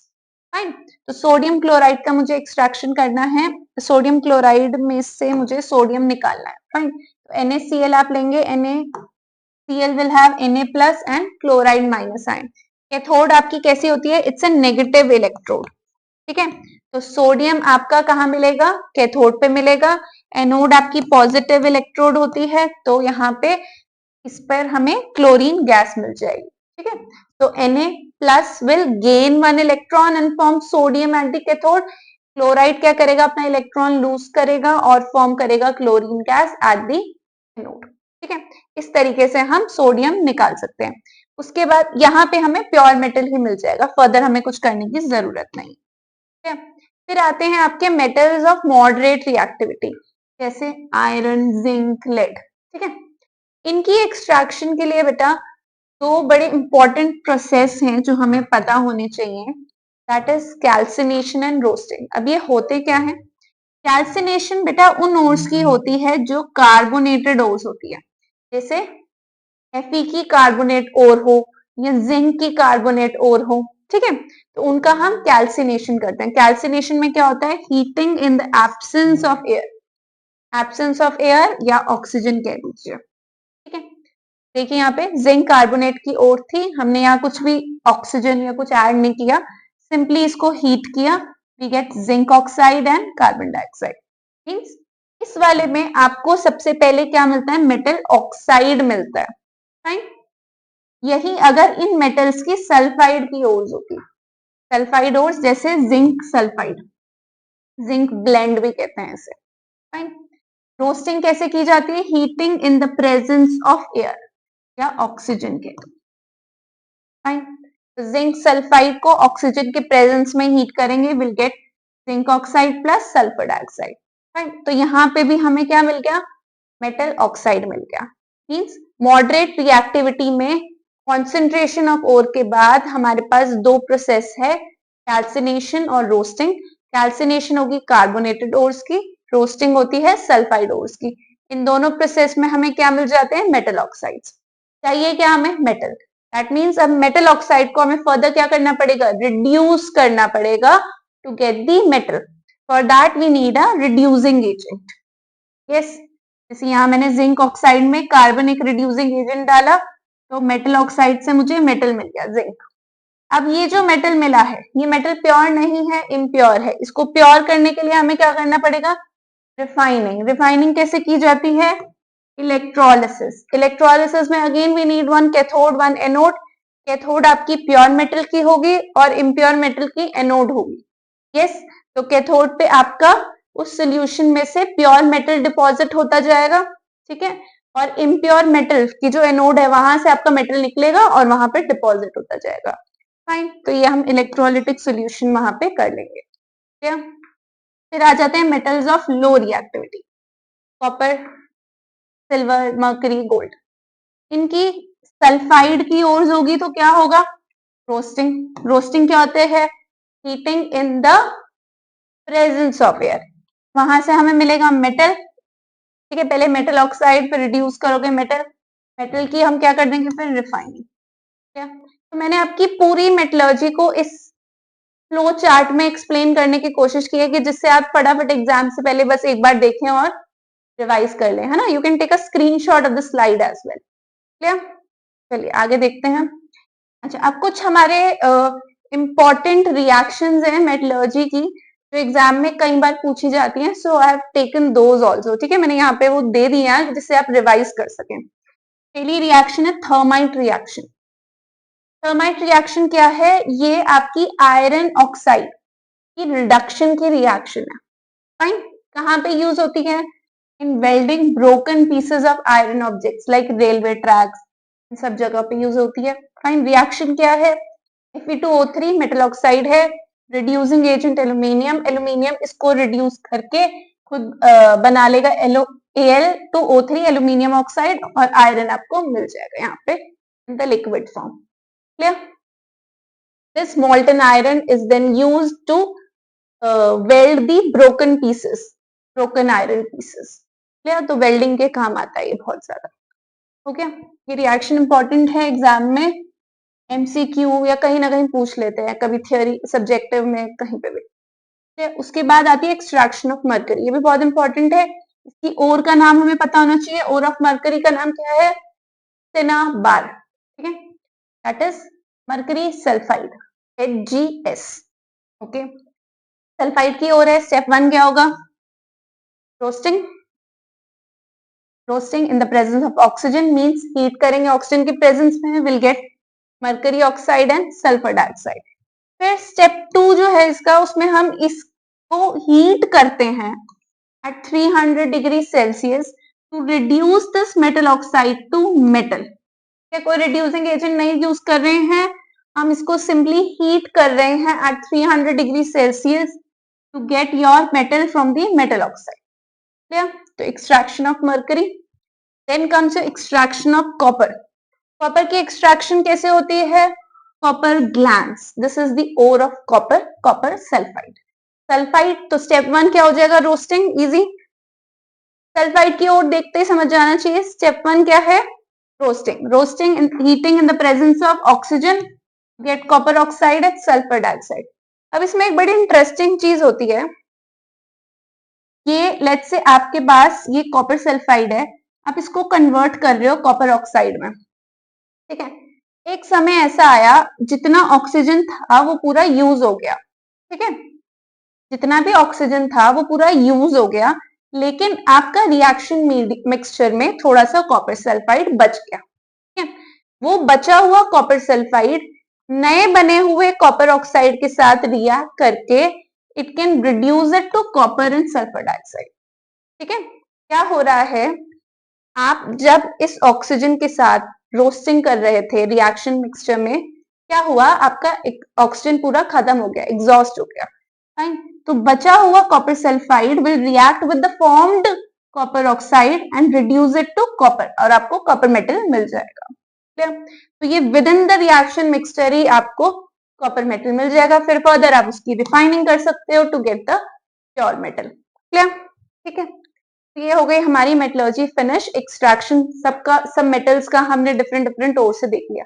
एक लास्ट थिंग रह गई मेटल्स एंड नॉन मेटल्स में, दैट इज कोरोजन. कोरोजन क्या होता है? क्या होता है कोरोजन? जो आपकी मेटल्स हैं, ठीक है, उनके ऊपर एयर, मॉइस्चर या किसी केमिकल एसिड बेस का जब अटैक हो जाए, जिसकी वजह से उस मेटल की हालत हो जाए खराब, ये समझ लो कि उस मेटल को उसने खत्म कर दिया, fine. So that is corrosion. Example क्या है? जैसे आयरन की कोरोजन क्या होती है? रस्ट लग जाती है, ठीक है, जंग लगने लग जाती है उस पे, धीरे धीरे आपके आयरन ऑब्जेक्ट्स वो खराब हो जाते हैं. खराब कह सकते हैं कि वो ब्रेक भी होने लग जाते हैं रस्ट की वजह से, है ना. They lose their property, everything. क्यों होता है? Due to formation of hydrated iron oxide. फिर आता है कॉपर. कॉपर ब्राउन कलर का है, धीरे धीरे कोरोड होता जाता है, उसके ऊपर ग्रीन कलर की कोटिंग आती जाती है. That is because of the basic copper carbonate and copper hydroxide. Same silver metal, उसका भी करोजन होता है.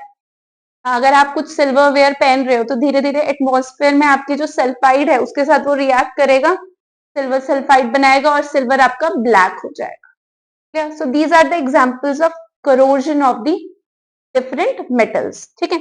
अब इस करोजन से कैसे बचें? पेंटिंग कर लें, ग्रीसिंग कर दें सरफेस की, ये बड़ा इंपॉर्टेंट मेथड है. गैल्वेनाइजेशन कर दें, मीन्स जिंक की कोटिंग. और अलॉइंग. अलॉइंग क्या होता है? दो मेटल्स को जोड़ के एक अलॉय बन जाए, ठीक है, जैसे ब्रॉन्ज, ब्रास, ठीक है, या उनके ऊपर टिन या क्रोमियम की प्लेटिंग करते. So these are the methods to prevent the corrosion of the metals. तो यहाँ पे हमारा मेटल्स एंड नॉन मेटल्स हो गया finish. Let's move to the last and the final chapter, that is carbon and its compounds. Time बिल्कुल नहीं waste करेंगे, फटाफट फिनिश करेंगे. मैं नहीं चाहती मेरा वीडियो लेंथ आपके लिए इतना लंबा हो कि आप देखना. Carbon atomic number 6, electronic configuration 2 4. Easy. क्या है? टेट्रावेलेंट. टेट्रावेलेंट मीन्स इसकी वैलेंसी 4 है. That means it can combine with 4 other monovalent atoms. ठीक है, 4 बॉन्ड्स बना सकता है, ये भी कह सकते हैं हम इसको. दूसरी इंपॉर्टेंट चीज, formation of strong covalent bonds. जो बॉन्ड्स बनाता है वो बहुत स्ट्रॉन्ग होते हैं. क्यों? क्योंकि कार्बन का साइज बहुत कम है, ठीक है. तो उनका न्यूक्लियस जो है, जैसे कार्बन है, दूसरा कार्बन, इनका जो न्यूक्लियस है वो एक दूसरे के बहुत पास रहेगा, शेयरिंग बहुत अच्छी होगी, जिसकी वजह से स्ट्रॉन्ग कोवेलेंट बॉन्ड होगा. क्लियर? तीसरा point, catenation. What is catenation? It means self combination, अपने आप से कंबाइन करने की कैपेसिटी. ठीक है. तो कार्बन की कैपेसिटी बहुत जबरदस्त है. It can form long chains of carbon, branching भी कर सकता है, रिंग भी बना सकता है, मतलब साइक्लिक भी बन सकते हैं. फाइन. तो कैटेनेशन प्रॉपर्टी में तो कार्बन नंबर 1 है. ठीक है. चलिए नेक्स्ट है fourth. Carbon occurs in free state as well as combined state. Free state का मतलब क्या होगा कि एज कार्बन भी एग्जिस्ट करता है, कंबाइंड स्टेट मींस किसी और एलिमेंट के साथ कंबाइन करके भी एग्जिस्ट करता है. फ्री स्टेट में हमारे पास एलोट्रॉप्स ऑफ कार्बन है, diamond, graphite, buckminster, fullerene, right. This is C16. Football जैसा होता है। Then in combined state compounds जैसे कार्बन डाइऑक्साइड हो, कार्बोनेट्स हो, fossil fuels, carbohydrates etcetera etcetera. ठीक है, जितने भी हमारे लिविंग फॉर्म है सब में कार्बन है and they are made up of long chain of carbon. ठीक है, तो ये तो हो गई 4 प्रॉपर्टीज ऑफ कार्बन, या हम बोल सकते हैं दिस इज योर एनसीईआरटी का वर्सेटाइल नेचर ऑफ कार्बन। ठीक है, ये था कार्बन वर्सेटाइल। आयनिक बॉन्डिंग हमने पहले पढ़ी थी, अब हम कार्बन वाले चैप्टर में देख लेते हैं कोवेलेंट बॉन्डिंग क्या है।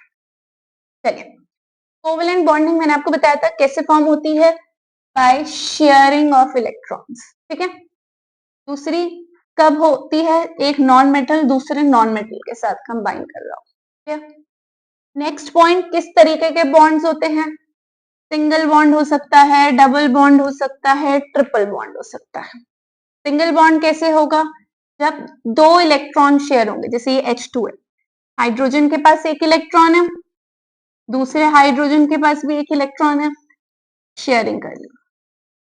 ठीक है, एक इलेक्ट्रॉन पेयर शेयर हुआ है, सो this is your single bond. Clear, ऐसे Cl2 में भी सिंगल बॉन्ड होगा, है ना, क्योंकि 7 इलेक्ट्रॉन्स होते हैं, दूसरे के पास भी 7 होंगे, शेयरिंग कर ली, 8 हो गए, इधर भी 8 हो गए। ठीक है ना, हाइड्रोजन के केस में 2 ही चाहिए थे, उसका स्टेबल कॉन्फ़िगरेशन 2 में बन रहा था, क्लोरीन में 8 चाहिए थे, तो इसने एक इलेक्ट्रॉन यहाँ से ले लिया, इसने यहाँ ले लिया, शेयरिंग सिंगल बॉन्ड। फिर देख लेते हैं डबल बॉन्ड।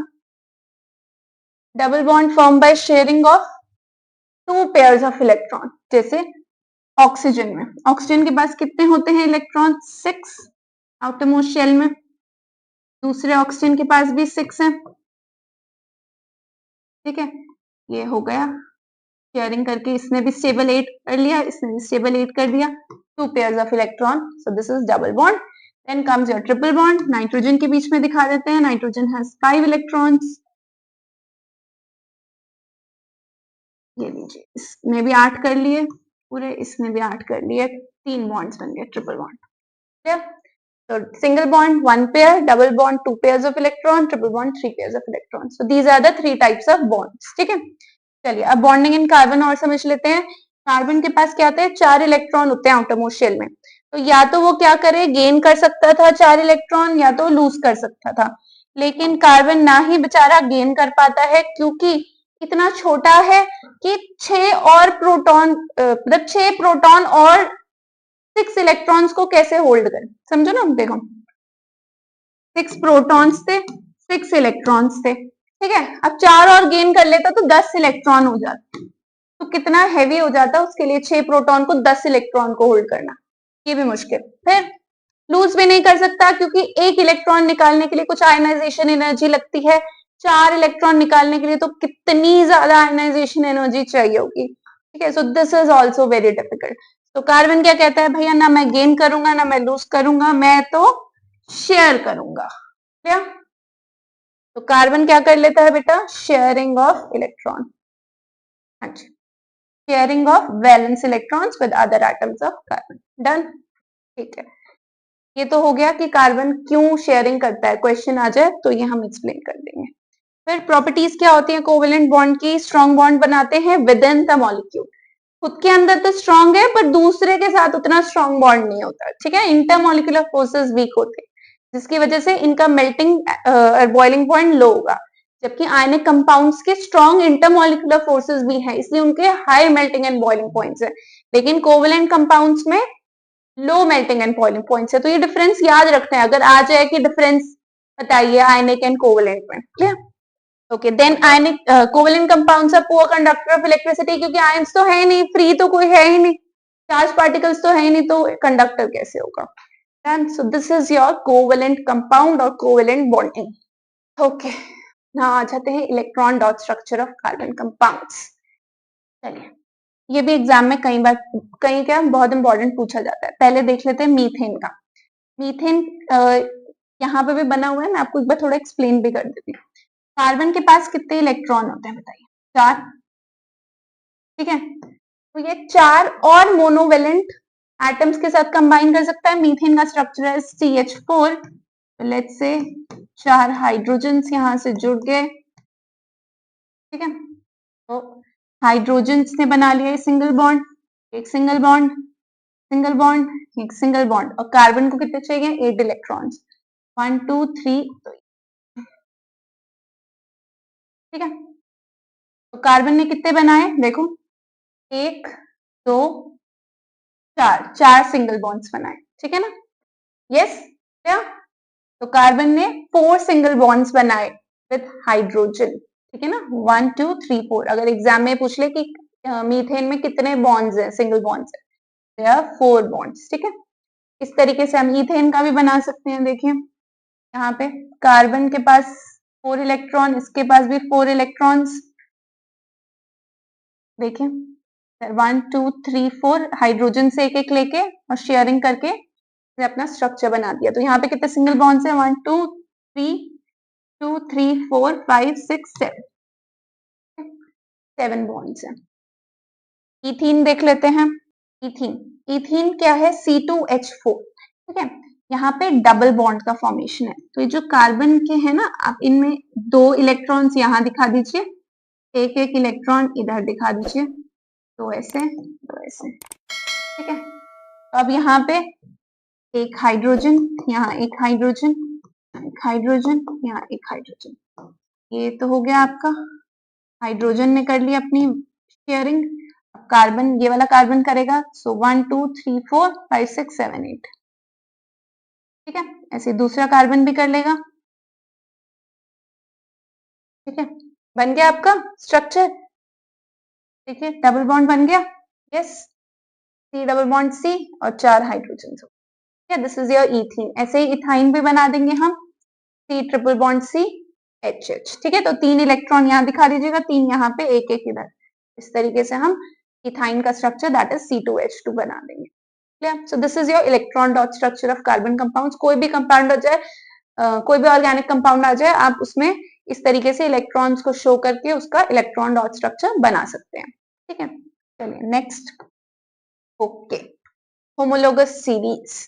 यहाँ पे हम थोड़ा आपके हाइड्रोकार्बन्स भी कवर कर लेंगे, फंक्शनल ग्रुप भी कवर कर लेंगे, थोड़ा सा IUPAC भी समझ लेंगे, ठीक है। तो कई चीजें हैं जो यहाँ भी क्लियर हो जाएंगी। तो व्हाट इज होमोलोगस सीरीज, क्या होती है होमोलोगस सीरीज। तो बेटा, it is a group of organic compounds which have similar structure and chemical properties in which the successive compounds differ by CH2 unit और 14U molecular mass। मैम अब बोलोगे ma'am ये तो डेफिनेशन है, समझ क्या आएगा, ठीक। अब देखिए, होमोलोगस सीरीज एक ऐसी सीरीज है जिसमें सबका स्ट्रक्चर सेम हो, ठीक है।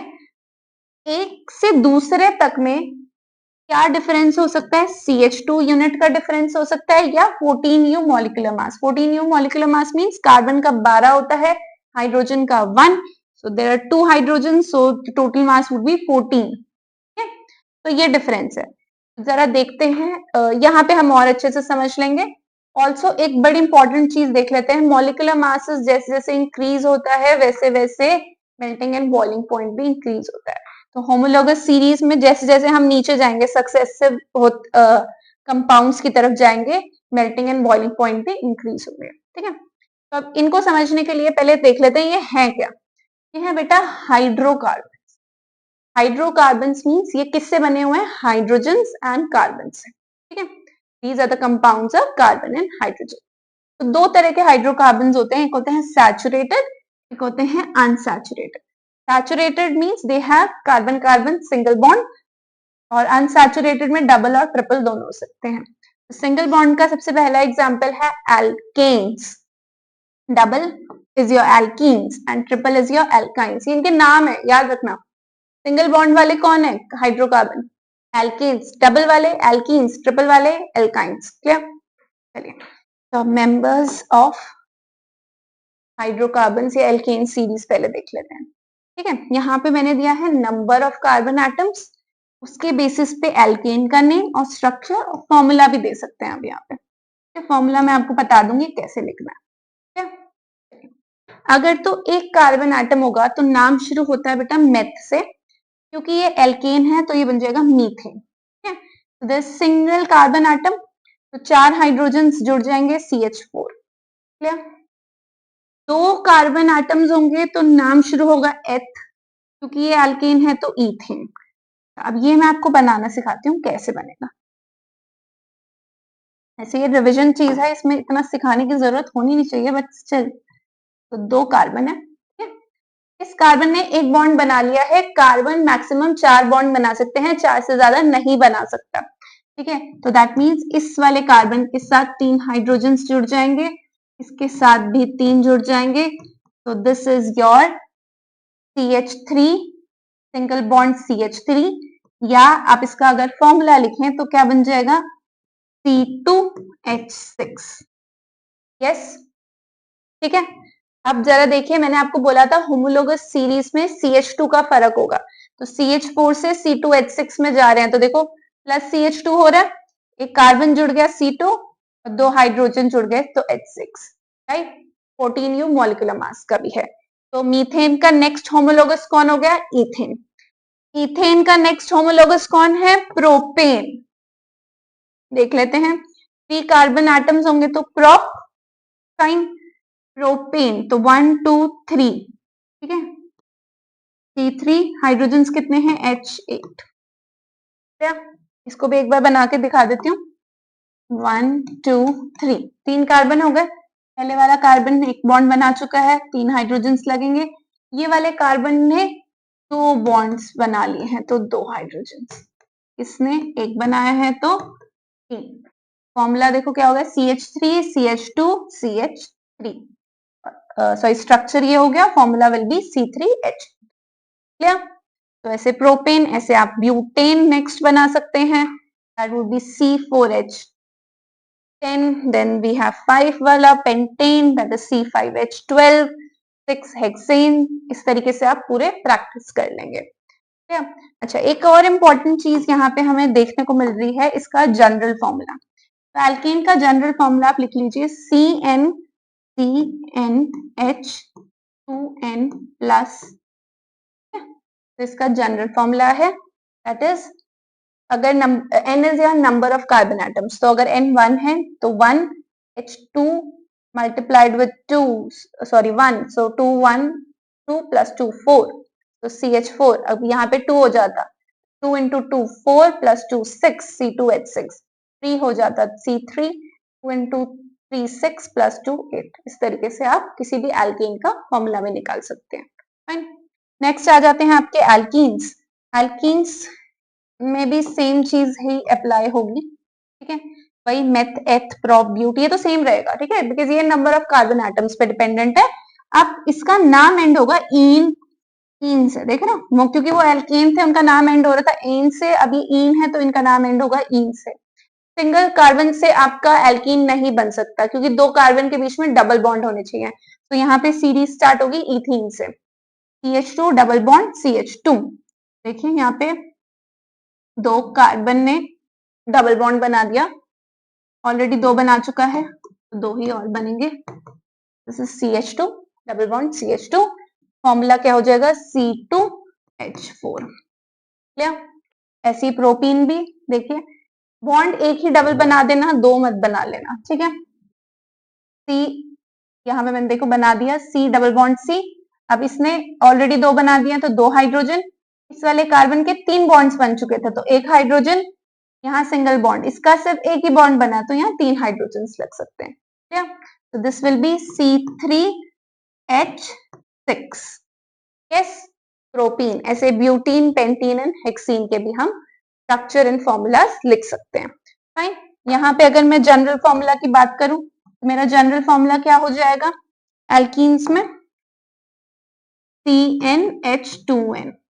यस, देखिए अगर C2 है 2, H2 into 2 4, C2 4, C3 है 2 into 3 6। यस, नेक्स्ट अगर 4 हो जाएगा तो C4H8 ब्यूटीन।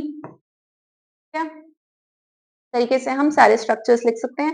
अच्छा, एक और इम्पोर्टेंट चीज, क्या ये भी एक होमोलोगस सीरीज है? यस बेटा, ये भी एक होमोलोगस सीरीज है। आप देखिए यहाँ पे भी CH2 का डिफरेंस है, इसमें प्लस CH2 करो, C3 हो जाएगा, एक कार्बन जुड़ गया और यहाँ 2 हाइड्रोजन जुड़े H6। यस, तो इथीन का नेक्स्ट होमोलोग प्रोपीन, प्रोपीन का नेक्स्ट होमोलोग ब्यूटीन, ब्यूटीन का next pentene, then hexene. Clear? Same चीज एल्काइन में भी होगी बेटा। एल्काइन में बस क्या हो जाएगा, ट्रिपल बॉन्ड हो जाएगा। दो कार्बन के बीच में 3 बॉन्ड बने हुए हैं तो एक एक हाइड्रोजन की जगह है तो CH ट्रिपल बॉन्ड CH। ठीक है, फॉर्मूला हो जाएगा C2H2 इसका। नेक्स्ट देखें प्रोपाइन, यहाँ पे भी देखिए दो कार्बन के बीच में ट्रिपल बॉन्ड है, एक हाइड्रोजन लगेगा, एक यहाँ पे गड़बड़ हो गई, यहाँ कुछ नहीं लगेगा कि उसने ऑलरेडी 4 बॉन्ड बना लिया। ठीक है, ये आप ध्यान रखिएगा, कार्बन 4 बॉन्ड बना सकता है, उससे ज्यादा नहीं। कितना हो गया, C3H4। देखिए ये भी होमोलोगस है, प्लस कर लीजिए CH2, है ना। आगे नेक्स्ट भी जाएंगे, देखिए यहाँ पे सी गलती से यहाँ पे एक H आ गया, हटा देते हैं बस। ठीक है, C4 ये हो जाएगा H6। फाइन, इसका जनरल फॉर्मूला अगर देखें तो इसका जनरल फॉर्मूला हो जाएगा CnH2n-2। फिल करके देखें, 2 यहाँ पे रखे, 2 इंटू 2 4, 4 माइनस 2 2, 3 करें C3, 2 इंटू 3 6, 6 माइनस 2 4। राइट, तो ये हो गया इसका general formula. So these are our hydrocarbons, alkenes, alkenes and alkynes. Fine, done. चलिए आगे चलते हैं।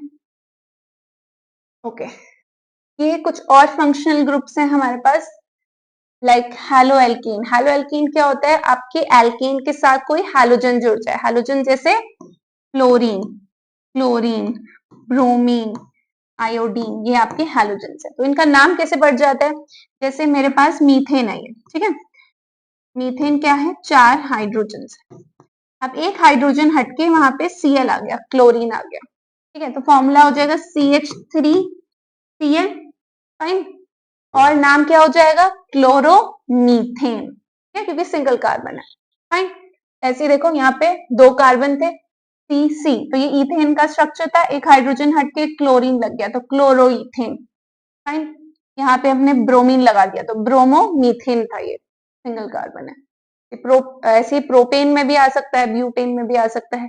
बेसिकली एक हाइड्रोजन को हम रिप्लेस कर रहे हैं किसी हैलोजन के साथ। Fine, okay, then comes your alcohol. Alcohol ends with OH। ठीक है, इसका फंक्शनल ग्रुप है OH, नाम एंड होगा ऑल के साथ। तो यहाँ पे हमने एक हाइड्रोजन को हटा के क्या लगा दिया, OH लगा दिया, CH4 है। ठीक है, तो मेरे पास एक हाइड्रोजन को हटा के मैंने OH लगा दिया तो ये बन गया CH3OH, क्योंकि सिंगल कार्बन था तो बन जाएगा मीथेनॉल। ठीक है, यहाँ पे इथेन में मैंने हाइड्रोजन हटा के OH लगा दिया, ये एंड में लगेगा, ये चीज हमें ध्यान रखनी है। ये एंड में, मतलब एंड में एज इन कहीं इधर भी लग सकता है, एक हाइड्रोजन आपका टर्मिनल भी आप हटा सकते हैं, बीच का भी हटा सकते हैं, उसमें कोई इश्यू नहीं है। बट अभी आपको ये ध्यान रखना है कि ये हाइड्रोजन को रिप्लेस करके ही लगेगा और कुछ नहीं रिप्लेस करना हमें। ठीक है, इथेनॉल, यहाँ पे भी प्रोपेनॉल। फाइन, नेक्स्ट आएगा एल्डिहाइड। एल्डिहाइड का फंक्शनल ग्रुप है CHO, इसको ऐसे भी लिख सकते हैं और इस तरीके से भी लिख सकते हैं। ठीक है, क्लियर। अब अगर मैं पहला वाला इसका मेंबर की बात करूं तो यहाँ पे मैं हाइड्रोजन लगा दूंगी तो ये बन जाएगा HCHO। ठीक है, दिस इज योर मीथेनॉल। ठीक है, अब इस H की जगह अगर यहाँ मैं CH3 लगा देती हूँ, CH3, तो 2 कार्बन हो गए तो बन जाएगा ethanol, CH3 CHO। CH3 CH2 लगा दूंगी तो प्रोपेनॉल। CHO आपका टर्मिनल ग्रुप है, हमेशा एंड में ही लगेगा, बीच में कहीं नहीं लग सकता। ठीक है, then next comes your ketone. Ketone आपका बीच में ही लगेगा, ये टर्मिनल पे नहीं लग सकता, क्योंकि अगर ये टर्मिनल पे लग जाएगा तो ये एल्डिहाइड बन जाएगा। ठीक है, कीटोन इस तरीके से भी लिखा जा सकता है। अब कीटोन का बेटा पहला मेंबर होगा प्रोप से शुरू, क्योंकि अगर मैं यहाँ दोनों तरफ हाइड्रोजन लगा देती ये एल्डिहाइड बन जाता, और अगर एक तरफ भी हाइड्रोजन रहता तब भी ये एल्डिहाइड बन जाता। दैट मीन्स मुझे इसके दोनों तरफ कार्बन चाहिए, तो दोनों तरफ अगर कार्बन चाहिए तो 3 कार्बन की चेन आ गई, तो this will be your prop. नाम कैसे एंड होगा, ओन से, प्रोपेनॉन। CH3COCH3, इसका कॉमन नेम एसीटोन भी है, बहुत ज्यादा एग्जाम्स में पूछा जाता है। Next is butanone. देखो ये 4 कार्बन की है, एक वाला ये C डबल बॉन्ड O है, यहाँ पे CH2 CH3, ये 4 कार्बन की चेन बन गई। देखिए नीचे 1 2 3 4, so this becomes butanol. Fine. Then comes your carboxylic acid. Carboxylic acid ends with COOH. ठीक है, COOH को हम ऐसे भी लिख सकते हैं, C डबल बॉन्ड OH. ठीक है, इसका फर्स्ट मेंबर यहाँ पे अगर मैं हाइड्रोजन लगा दूं तो बन जाएगा methanoic acid HCOH. CH3 CH3COH ethanoic acid, common name acetic acid, ये भी बहुत ज्यादा पूछा जाता है. ऐसे अगर CH3 CH2 लगा दूंगी एक और, मतलब यहाँ बीच में CH2, तो बन जाएगा प्रोपेनोइक एसिड. फाइन, तरीके से हम पूरी सीरीज लिख सकते हैं. अच्छा, ये सब सीरीज भी बेटा होमोलोगस सीरीज है, इन सब में भी CH2 का ही फर्क है. ठीक है, आप चेक कर सकते हैं. Then comes your cyclic hydrocarbons. Cyclic hydrocarbons की चेन हमेशा 3 मेंबर से शुरू होगी, क्योंकि 2 मेंबर में तो आपका साइक्लिक नहीं बन सकता ना. पहला मेंबर हो जाएगा साइक्लोप्रोपेन, देखिए 2 3 हाइड्रोजन, सो C3H6. ऐसे साइक्लो ब्यूटेन भी बना सकते हैं हम, ब्यूटेन. ठीक है, और ये एक इंपॉर्टेंट एग्जांपल है, आप इसको देख सकते हैं, ये भी साइक्लिक है बट ये आपका ऑल्टरनेट बॉन्ड्स बने हुए हैं. Benzene is also alkene, benzene cyclic alkene कह लीजिए. ठीक है, ये थोड़ा सा अलग आ जाती है कैटेगरी, एरोमेटिक है, के बारे में ज्यादा डिटेल में अभी जाने की जरूरत नहीं है, बस स्ट्रक्चर याद रख लीजिए, बाय चांस अगर कभी आपको एग्जाम में कहीं देखने को मिल जाए. ठीक है, तो यहाँ पे हमारे होमोलोगस सीरीज, फंक्शनल ग्रुप सब फिनिश होते हैं. ठीक है, तो ये कार्बन का एक पोर्शन हमारा हो गया खत्म. अब आ जाते हैं केमिकल प्रॉपर्टीज पे. Okay, chemical properties of carbon compounds. तो हमने हमारी 4 मेजर प्रॉपर्टीज हैं जहां से हमारे मेन क्वेश्चंस आते हैं एग्जाम में. जिसमें फर्स्ट प्रॉपर्टी है कंबशन. कंबशन क्या होता है? Burning in the presence of oxygen. जब आप किसी कार्बन के कंपाउंड को, किसी भी कंपाउंड, इथेन, अल्कोहल हो, एल्कीन हो, कुछ भी हो, किसी को भी जब आप ऑक्सीजन के प्रेजेंस में बर्न करते हैं तो क्या फॉर्म होता है? कार्बन डाइऑक्साइड, वाटर और बहुत सारी हीट एंड लाइट प्रोड्यूस होती है. Clear? Releases lot of heat and light. जैसे मैंने यहाँ पे एल्कीन लिया, मीथेन, ऑक्सीजन के साथ रिएक्शन करिए, प्रोडक्ट सेम रहेंगे, carbon dioxide, water and heat and light. की जगह पे आप कोई ब्यूटीन ले लेते, उसको ऑक्सीजन के साथ करते, तब भी प्रोडक्ट सेम होते, बस बैलेंसिंग आपको करनी पड़ेगी. प्रोडक्ट्स हमेशा यही होंगे कंबशन के. यहाँ पे जैसे हमने इथेनॉल ले लिया, product CO2, water and heat and light. Clear? Easy. ये तो हो गई कंबशन. नेक्स्ट आ जाते हैं ऑक्सीडेशन. ओके, ऑक्सीडेशन के लिए हमारे पास 2 इंपॉर्टेंट ऑक्सीडाइजिंग एजेंट्स हैं जिनके नाम हमें याद रखने हैं. Alkaline KMnO4 and acidified K2Cr2O7. KMnO4 is potassium permanganate. K2Cr2O7 is potassium dichromate. दोनों स्ट्रॉन्ग ऑक्सीडाइजिंग एजेंट्स हैं. क्या करेंगे? ये अल्कोहल को कार्बोक्सिलिक एसिड में कन्वर्ट कर देंगे. क्या? तो जैसे यहाँ पे इथेनॉल है, इसमें अगर हम ये ऑक्सीडाइजिंग एजेंट डालेंगे तो इथेनॉल का ऑक्सीडेशन हो जाएगा इथेनोइक एसिड में. एग्जाम्पल और देख लेते हैं, जैसे प्रोपेनॉल है मेरे पास. ठीक है, प्रोपेनॉल है, इसमें मैं ऑक्सीडेशन करूंगी. ऑक्सीडेशन के लिए मैं यहाँ O लगा देती हूँ. ठीक है, ऑक्सीडेशन के लिए ऑक्सीडाइजिंग एजेंट कुछ भी यूज कर सकते हैं, K2Cr2O7 कर लो या ये कर लो. इसमें चेंज हो जाएगा propanoic acid, CH3 CH2 COOH. Clear? Fine. तो अगर अल्कोहल का कार्बोक्सिलिक एसिड में कन्वर्जन करना है, एग्जाम में इस तरीके से आ जाए, तो क्या यूज करेंगे? ऑक्सीडाइजिंग एजेंट यूज करेंगे. डन. चलिए, थर्ड है हमारी एडिशन रिएक्शन. ये कहां पे यूज होंगी? अनसैचुरेटेड हाइड्रोकार्बन्स को सैचुरेटेड हाइड्रोकार्बन्स में कन्वर्ट करने के लिए. अनसैचुरेटेड कौन से होते हैं बेटा? Alkenes, alkynes. यस. सैचुरेटेड कौन होते हैं? एल्कीन. तो अनसैचुरेटेड को सैचुरेटेड में कन्वर्ट करने में आते हैं यूज. एग्जाम्पल बहुत इंपॉर्टेंट है इसका, hydrogenation of vegetable oil. Means उसको ऑयल को हम घी में बनाते हैं, वेजिटेबल घी में कन्वर्ट करते हैं. तो ये जैसे आपका इथीन है, यहाँ पे रिडक्शन के लिए हम यूज कर रहे हैं H2. कैटलिस्ट ले रखा हमने निकल, पैलेडियम, कुछ भी ले सकते हैं. तो इथीन से क्या बन गया? इथेन. ठीक है, तो ये भी कन्वर्जन में बहुत इंपॉर्टेंट रिएक्शन हो जाएगी. कन्वर्जन की तरह भी याद कर लीजिएगा. इथीन का अगर इथेन में कन्वर्जन करना है तो क्या करेंगे, एडिशन रिएक्शन, क्या ऐड करेंगे, H2 in the presence of nickel catalyst will get ethane to ethane, ठीक है, unsaturated to saturated hydrocarbon, clear, ठीक है ये वाला। और एग्जाम्पल इसका hydrogenation of vegetable oil to vanaspati ghee कह लीजिए या वेजिटेबल घी, ठीक है, ये बहुत इंपॉर्टेंट एग्जाम्पल है, ठीक है ना। ये ऑयल होता है आपका अनसैचुरेटेड, घी होता है आपका सैचुरेटेड हाइड्रोकार्बन, क्लियर। फोर्थ आ जाती है सब्स्टिट्यूशन रिएक्शन। सब्स्टिट्यूशन रिएक्शन कैसे होती है, in the presence of sunlight, CH4 को हमने क्लोरीन के साथ रिएक्ट किया, in the presence of sunlight we get chloromethane plus HCl, fine. तो ये सब्स्टिट्यूशन, तो ये भी हो गई। अगर आपको किसी एल्केन को किसमें कन्वर्ट करना हो, हेलो एल्केन में कन्वर्ट करना हो, तो हम सब्स्टिट्यूशन रिएक्शन यूज कर सकते हैं।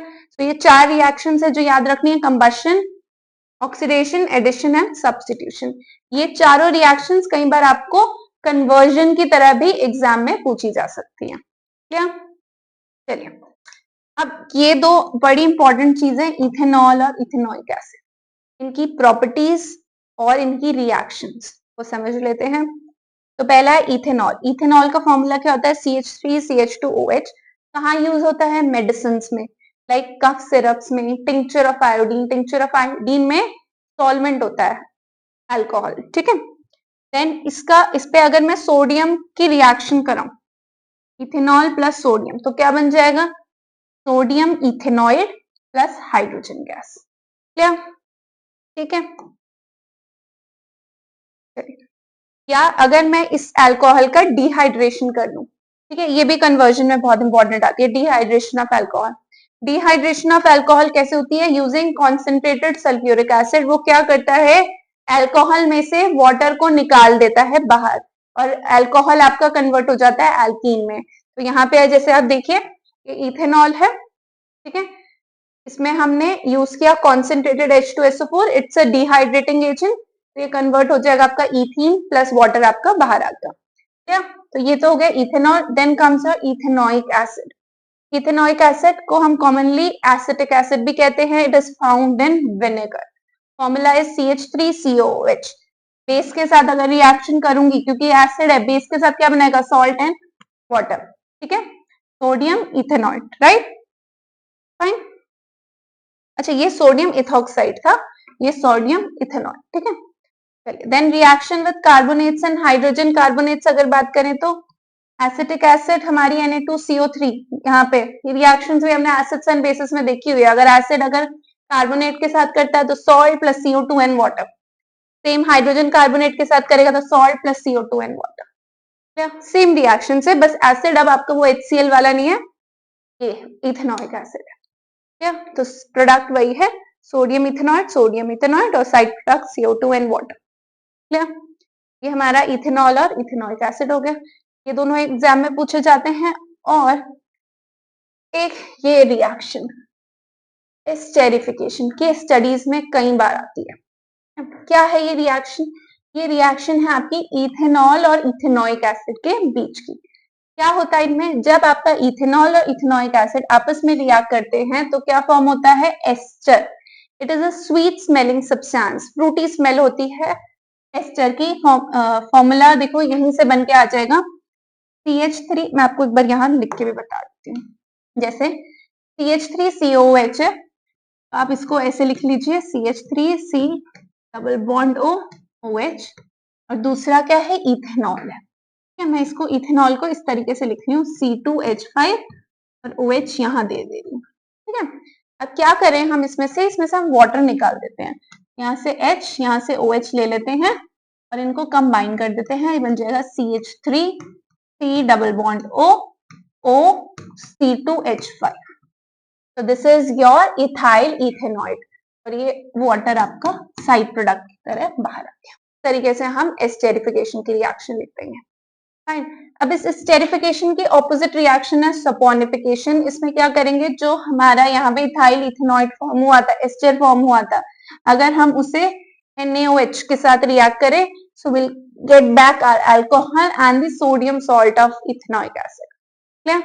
ठीक है, ये रिएक्शन आपकी बहुत इंपॉर्टेंट है in the manufacture of soaps and detergents. Clear? तो क्या करते हैं इसमें हम एस्टर में अल्कली रिएक्शन कराते हैं to get back the alcohol and salt of carboxylic acid. ठीक है, क्योंकि सोडियम सॉल्ट और फैटी एसिड से तो आपके ये होते हैं, सोप्स होते हैं. यस, तो ये सपोनिफिकेशन रिएक्शन वहां पे काम आती है. फाइन, तो यहाँ पे हमारी रिएक्शंस ऑफ कार्बन कंपाउंड्स हो गई फिनिश. लास्ट टॉपिक है हमारा, लास्ट इस चैप्टर का, that is soaps and detergents. जल्दी से ये देख लेते हैं, देन हमारा पूरा सिलेबस फिनिश केमिस्ट्री का. Okay, now soaps and detergents क्या होते हैं? सोप आर द सोडियम और potassium salts of long chain carboxylic acids. Example में सोडियम स्टेरिएट. डिटर्जेंट क्या होते हैं? वो भी सोडियम सॉल्ट होते हैं but they are of long chain of benzene sulphonic acids.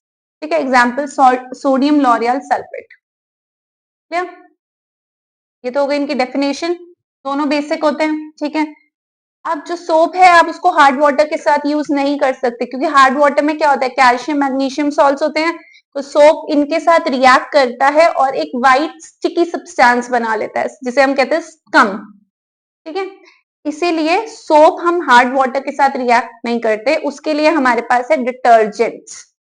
ठीक है, यस, इसके लिए हमारे पास क्या है? डिटर्जेंट्स. डिटर्जेंट्स को हम हार्ड वाटर के साथ यूज कर सकते हैं, तभी तो नहाने का साबुन और कपड़े धोने का साबुन डिफरेंट है, right?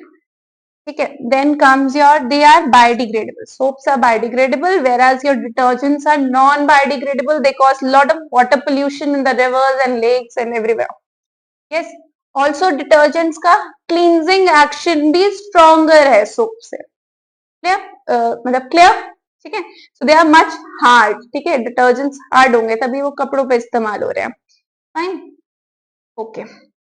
Then comes the cleansing action of soaps. Cleansing action is almost same, दोनों का एक ही जैसा है, बस फर्क क्या है? Detergents have stronger cleansing action, otherwise it's same for both of them.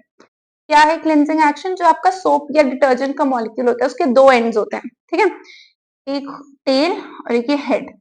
ठीक है, एक होता है hydrophilic and, that is the carboxylic part, CO minus, let's say यहाँ पे है वो. ठीक है, दूसरा होता है hydrophobic part, that is the hydrocarbon. ये ठीक है, this is hydrophobic, this is hydrophilic. जो हाइड्रोफिलिक होता है उसमें आयनिक पार्ट होता है, तो वो सोल्यूबल होगा वाटर में. जो हाइड्रोफोबिक होता है उसमें हाइड्रोकार्बन की चेन होती है, तो that is insoluble in water but it is soluble in oil and dirt. ये इसकी प्रॉपर्टी यूज होती है किसी भी डर्ट वाली चीज को क्लीन करने में. ठीक है, अब सोप मॉलिक्यूल्स क्या करते हैं? वो अपने आप को इस तरीके से अलाइन कर लेते हैं कि जितनी भी हाइड्रोफोबिक वाली टेल्स होती हैं वो डर्ट के पास आ जाती हैं. ठीक है, यहाँ पे वो डर्ट का स्पॉट है. ठीक है, माइनस माइनस माइनस. ठीक है, यहाँ पे वो डर्ट का स्पॉट है. इस डर्ट स्पॉट के पास सारी हाइड्रोफोबिक आ गई हैं, वो एक क्लस्टर फॉर्म कर लेती है. ठीक है, दे फॉर्म अ क्लस्टर और you can say they lead to the formation of a micelle. ठीक है, इस तरीके से एक मीजल फॉर्मेशन हो जाती है. Dirt particle will entrap itself, है ना, इसके अंदर इंट्रैप हो जाएगा और आपका क्लॉथ वो क्लीन हो जाएगा. लाइक यहाँ पे वो उसमें क्या होगा? आपका हाइड्रोफोबिक एंड में डिसॉल्व होने लग जाएगा ऑयल एंड डर्ट पार्टिकल. ठीक है, and slowly your cloth will get clean after rinsing it 3-4 times. ठीक है, ये सोप और डिटर्जेंट का क्लिनजिंग एक्शन होता है. इस तरीके से आपका डर्ट रिमूव हो जाता है by using any soap and detergent. ठीक है, तो यहाँ पे हमारा क्लास 10th का केमिस्ट्री का पूरा सिलेबस एक ही वीडियो में हमने कर दिया फिनिश. अब आप सोच रहे होंगे मैम आपने तो पढ़ा दिया, अब हमें पढ़ना है, हम कैसे करें? बेटा एक बार देखिए, 2 बार देखिए, 3 बार देखिए, जितनी बार देखनी है वीडियो देखिए. ठीक है, पर गारंटी है कि क्वेश्चन इधर से ही आएगा, इधर उधर से कहीं नहीं आएगा. पूरी एनसीईआरटी एक एक चीज कवर कर दिया मैंने आपके लिए. चलिए आज केमिस्ट्री का हमने फिनिश कर दिया. नेक्स्ट वीडियो में हम फिजिक्स लेके आएंगे one shot. Till then bye bye, keep practising, stay motivated. ठीक है, चलिए बाय बाय.